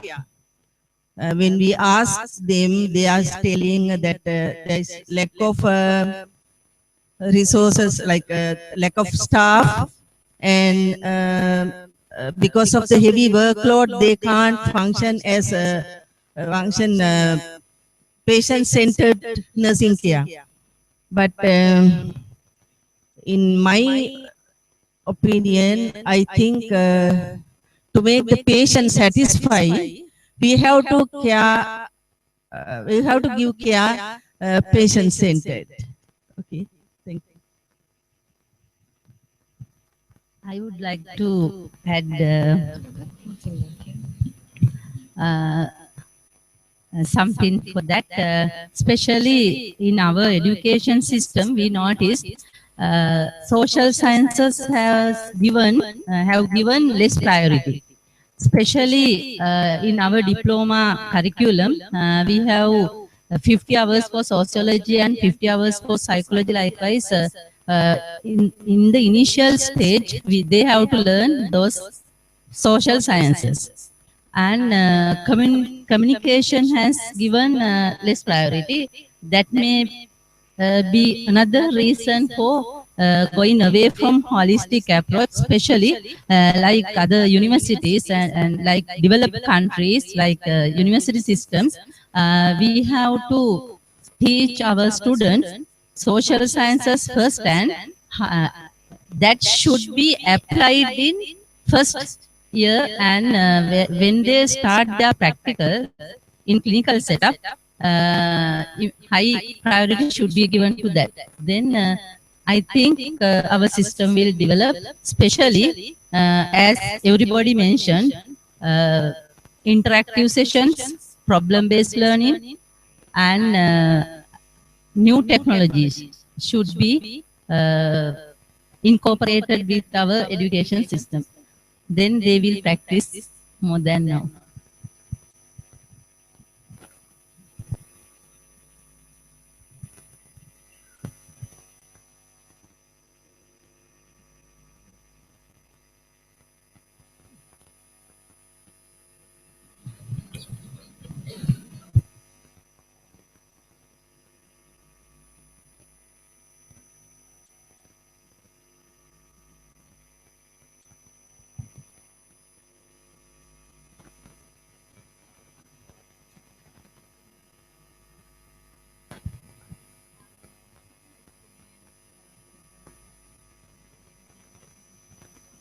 How would you suggest that nurses, I mean, they're all overworked and everyone is, it's a global problem.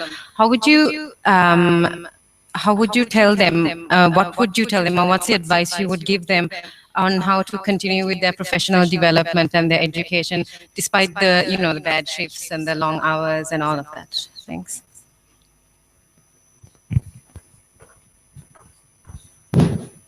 We know that our nurses are very busy.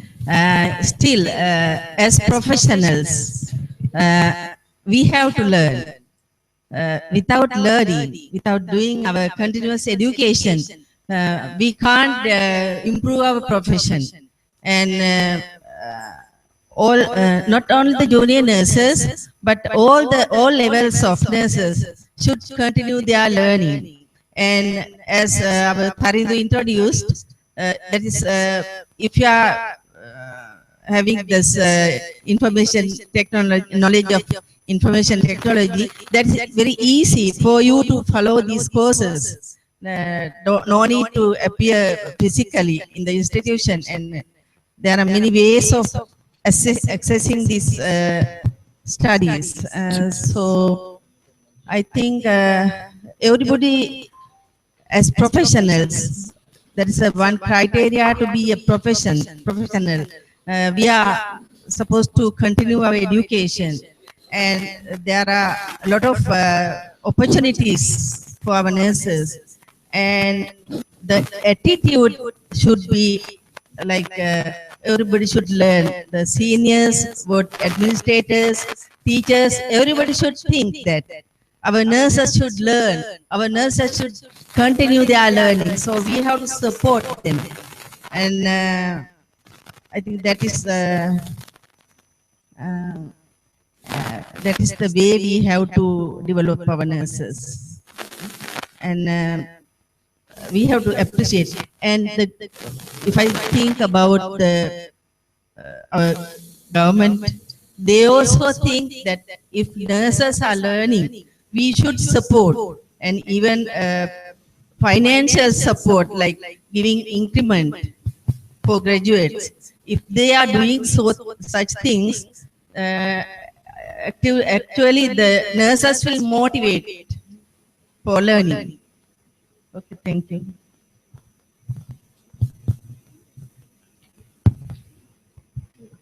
Let me add something.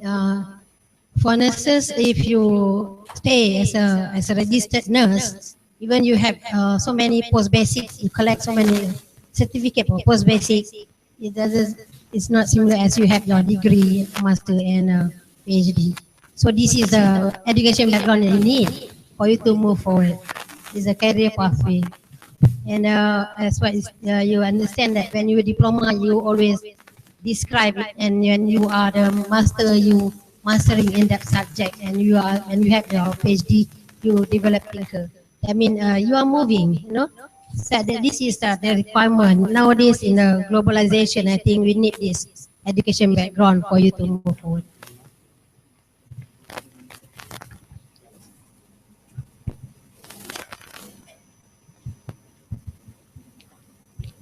The last few questions related to continuing education. I want to throw a question here at Mrs. Javadana and Mrs. Abenai. Do you think it would be a good idea to have recertification for our Sri Lankan nurses? Once you get licensed by the government, you have a license for the rest of your life. Now, in other countries, most other countries, you have to get yourself re-licensed, usually every 2 years. That includes doctors also. When we get a driver's license, it's usually good for 5 years, you know. We get old and sometimes, you know, we can't press our brakes fast enough and have to get checked for those things. But when it comes to nursing education and medical education, do you think that having a compulsory recertification examination would improve the system? I think it will, but will the present system in Sri Lanka accommodate that in terms of cost and time and the program, the effort that has to be put into it?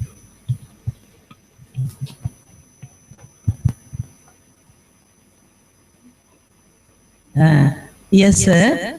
If we consider about most of other countries, the nurses has to review their license to practice in future, in the coming years. So in Sri Lanka, actually that is not in our practice.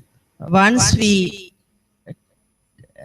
take our appointment, we can practice till retirement. So if we have that rule to show any educational or knowledge improvement or skill development, like that, any way to show and renew our license once in 2 years even, that will be a motivation for learners, motivation for our nurses to learn. Then they can't practice if they don't improve their knowledge, update their knowledge. So it will be a good suggestion. According to my point of view also, I have to say yes. Why? I think practice, profession, and entire healthcare system will develop with this type of initiations. Why? Even now, many hospitalized patients are on public nurses' hand. So when they come to our shelter, we have to provide better care, quality care. If we stay one place for long time, definitely skills abilities and knowledge will go down because of stagnating with same place with same type of patients. If we have that type of challenge, definitely nurses will motivate with those barriers. Then patient safety is also given less priority in Sri Lanka. If we consider about patient safety, that is a must. So we should think about that. Why? Not only that, in ICN Code of Ethics, they have clearly mentioned nurses have 4 fundamental elements to consider. That means nurses and people, nurses and profession, nurses and practice, and nurses and co-workers. When it comes to nurses and profession and nurses and practice, definitely recertification should be taken place. Otherwise, people who come to for care, their care is endangered by practice. So definitely, skill certification should be introduced. I can add something.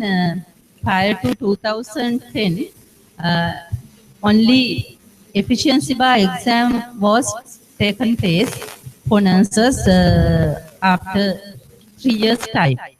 Now, after introducing nursing mini, many exams have come, and with great difficulties also they are facing for that, and they are getting through those exams, especially E-code and financial regulations. They were not under our syllabus, our curriculums, but for those exams they learned that, and now they are having that knowledge. And likewise, if we introduce this recertification process, definitely they will follow. As healthcare professionals, also all of us should consider about patient safety, and we have to move towards that.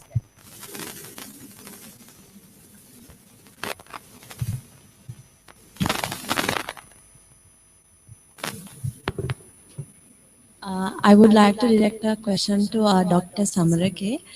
Doctor, what a nurse can do more in public health? As a nurse, what can we do? Like more, I mean, what we are doing, but what can we improve? Yes, in the current nursing training, public health, more attraction is the clinical care, and only public health opportunities at the second level of training. The go for have the public health training. That is, I think, only 1.5 months training. So the need for public health is becoming more and more important with the changing the epidemiological pattern and the structure. We are faced with chronic diseases, and the need for health promotion and prevention is becoming more and more. And we need more people, more health personnel to educate and change the behaviors of people. So therefore, the need is there. I think we need to strengthen, and also we should introduce some incentives and also promotional aspects for public health to attract people taking up public health careers in nursing.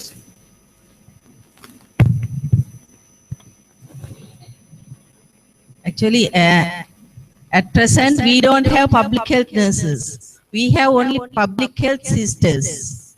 So, as in trends in the health and disease, now in our country, there are more prevalence of having these non-communicable diseases. So, it is better to prevent than cure. So public health nurses' responsibilities are there. So it is better to appoint public health nurses, as at present there is no public health nurses. And the promotion of health, so and prevention of disease, and the palliative care then aged care. There are so many tasks to be done by public health nurse, but there is no such appointment or job. So that's a weakness in our health sector actually. Thank you. Also, there was a discussion was going on for quite some time for the need. Now our currently the community level worker is the public health midwife. There was a need, people were discussing, but nobody has taken action to create a community nurse concept. You all are taken up in the different options were given to the nursing schools, and the whole the training is clinical with very little public health training. So there were several options. One is to start a stream separately. From the beginning, they are trained in public health. Or as a promotional aspect for public health, midwives should take up and continue. So there are several options. Better to discuss and see. I think the need is there, as the student very much correctly highlighted. And it's a good move. We need to strengthen the public health nursing.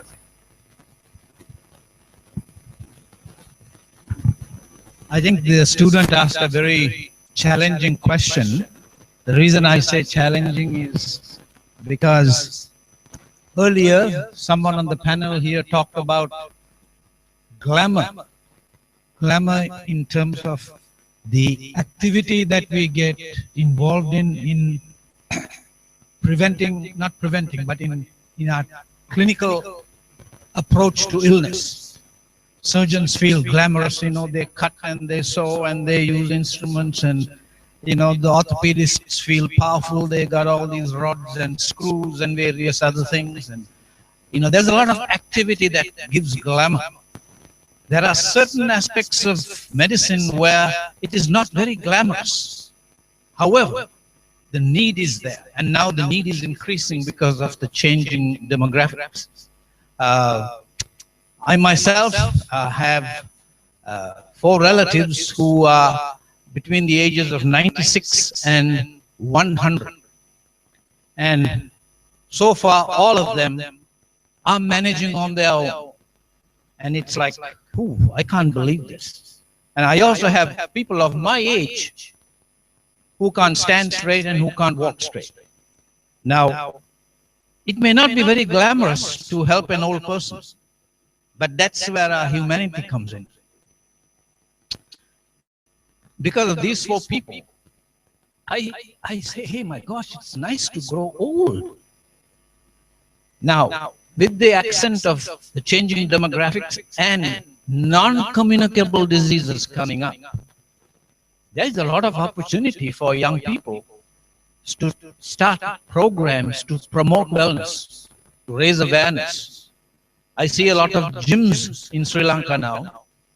I drive around in Colombo, and every big junction has some kind of a gym. This is something I didn't find 5 years ago and 10 years ago. So I think there is an opportunity here for us to add some glamour to provision of services that will help our nation and help ourselves, so that we can stress more on prevention rather than on cure.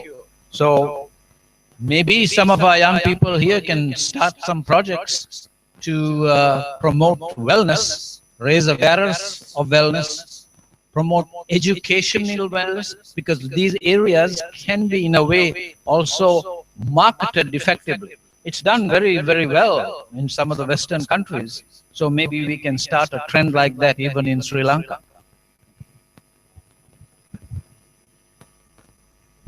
Thank you very much.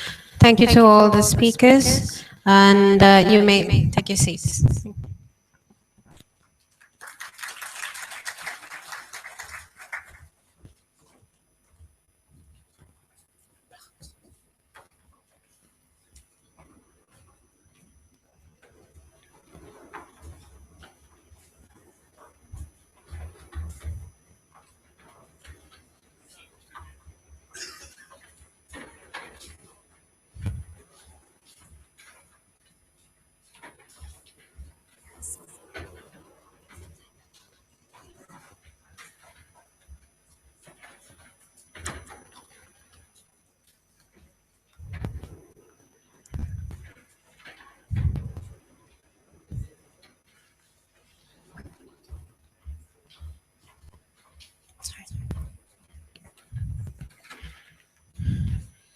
As the conference draws to an end, we would like to show a special token of appreciation to our foreign delegates, Professor Maxine Duke, who has come all the way from Australia, from Deakin University, and also to Professor Raja Rahim, who has come all the way from Malaysia.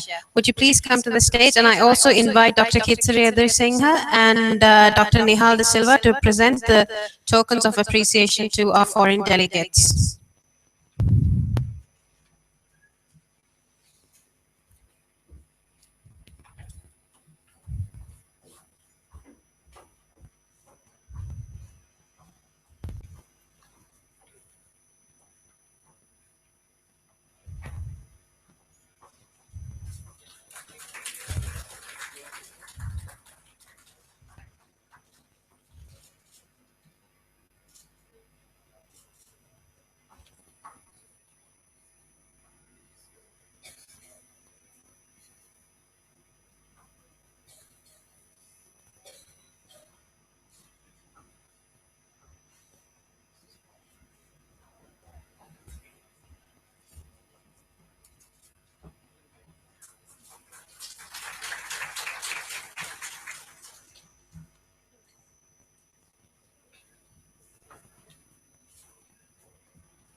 I kindly request Dr. Nihal to please remain on stage. Please remain on stage, sir. We would also like to give a token of appreciation to Dr. Sarat Samarage for chairmaning the second session of the conference. Dr. Sarat Samarage, please come to the stage.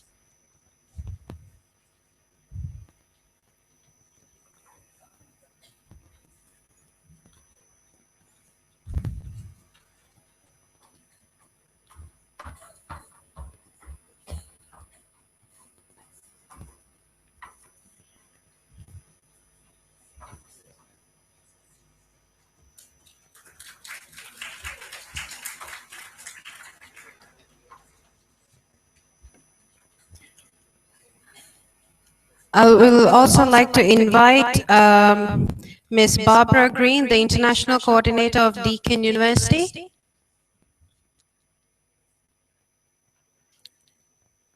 Ms. Barbara Green.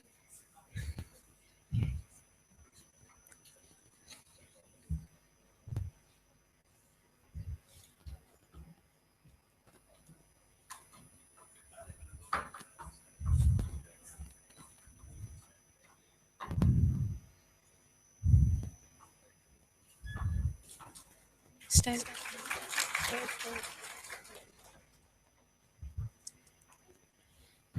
We would also like to extend a special thank you to Mr. Kitsari Mahesan Mulleriava for his unfailing support in organizing this conference and it going out so successfully. Mr. Mulleria, please come to the stage.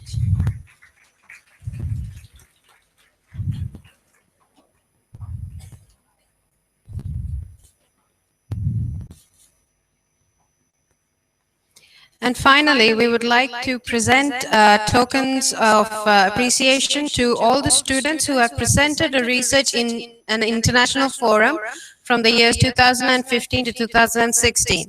So starting with Ms. Samita Sulochana Jailat.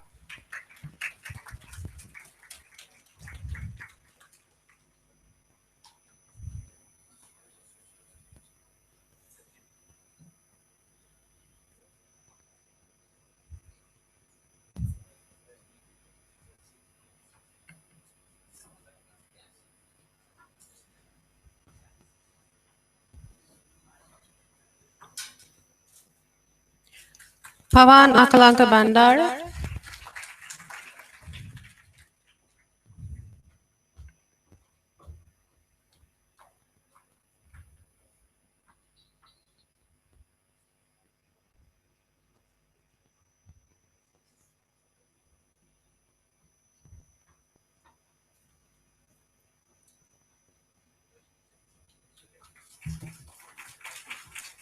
Ravina Nilakshi Mendes.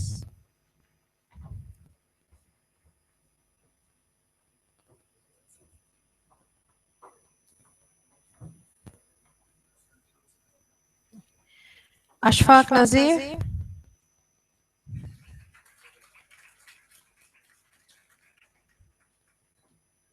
Sadana Samarakun,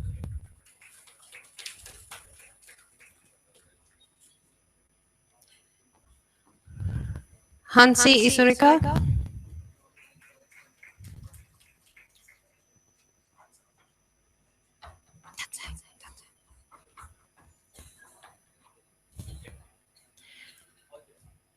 Eshan Dasanayaka,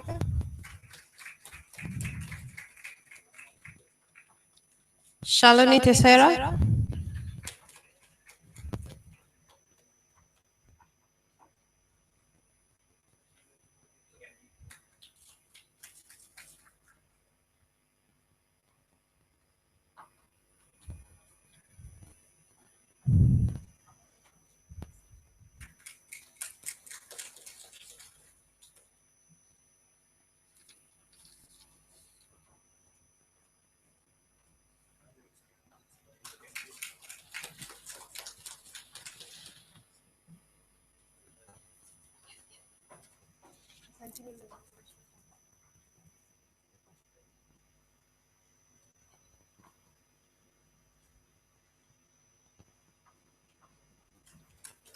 last but not the least, Miss Anradhika Abes Siriwadana.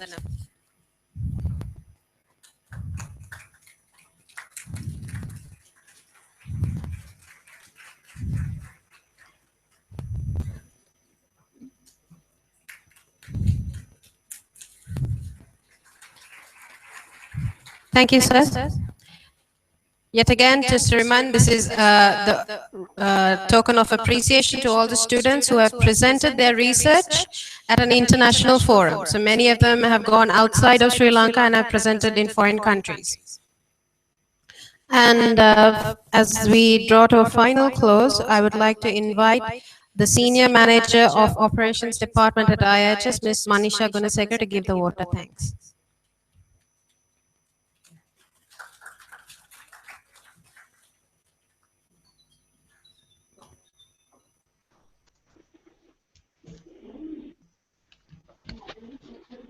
Good evening to all of you. I'll make it very brief since all of you are tired. It's time for us to conclude the International Nursing Conference, Bio-Inquirer 2016, on the theme Nursing Education and Nursing Administration. We cannot, of course, proudly announce today that this conference was successful without the support of many professionals and industrial partners.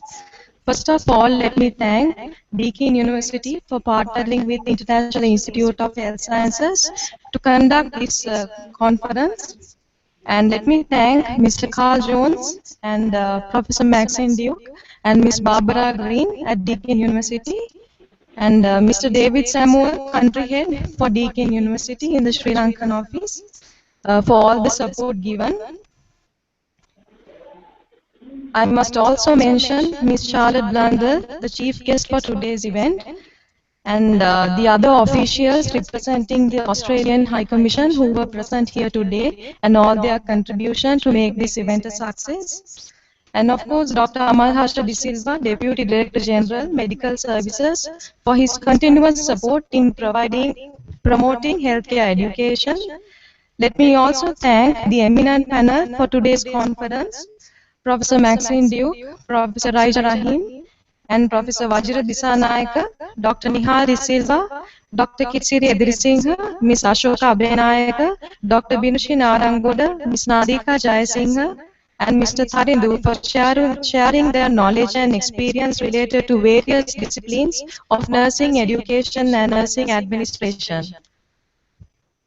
I should not forget to thank the Director of National Hospital, Dr. Anil Jasinghe, Chief Nursing Officer, and of course Mr. Mulleriya, Special Grade Nursing Officer at the National Hospital, for all the support given in facilitating this event to make it a very successful event today. Let me also thank the principals of all nursing schools and the hospital directors for sending their staff and students to take part in today's conference. This would have definitely not been successful without Dr. Kitsiri Eddisingh's guidance. Thank you, sir, for taking the initiative to organize this conference annually and, of course, guiding us daily to make this event a success. We at IIHS believe in teamwork, and this is yet another event which was successfully organized by the IIHS team. So let me thank marketing, administration, IT, academic and finance departments for all your contribution, and of course the scientific committee at IIHS and the student council for all your contribution. Last but not least, thank you all for coming today and listening to these presentations, and we hope that you have gained valuable knowledge on the topics presented by these professionals. Please forgive me if I have missed to mention one of your names. A big thank you to all of you who contributed even in the minutest way to make this event a success. Thank you very much. Have a wonderful evening.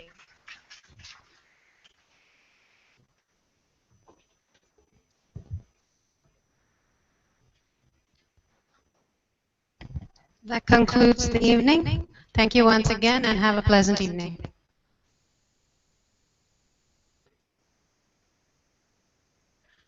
Before you leave, could we have everyone on stage to have a group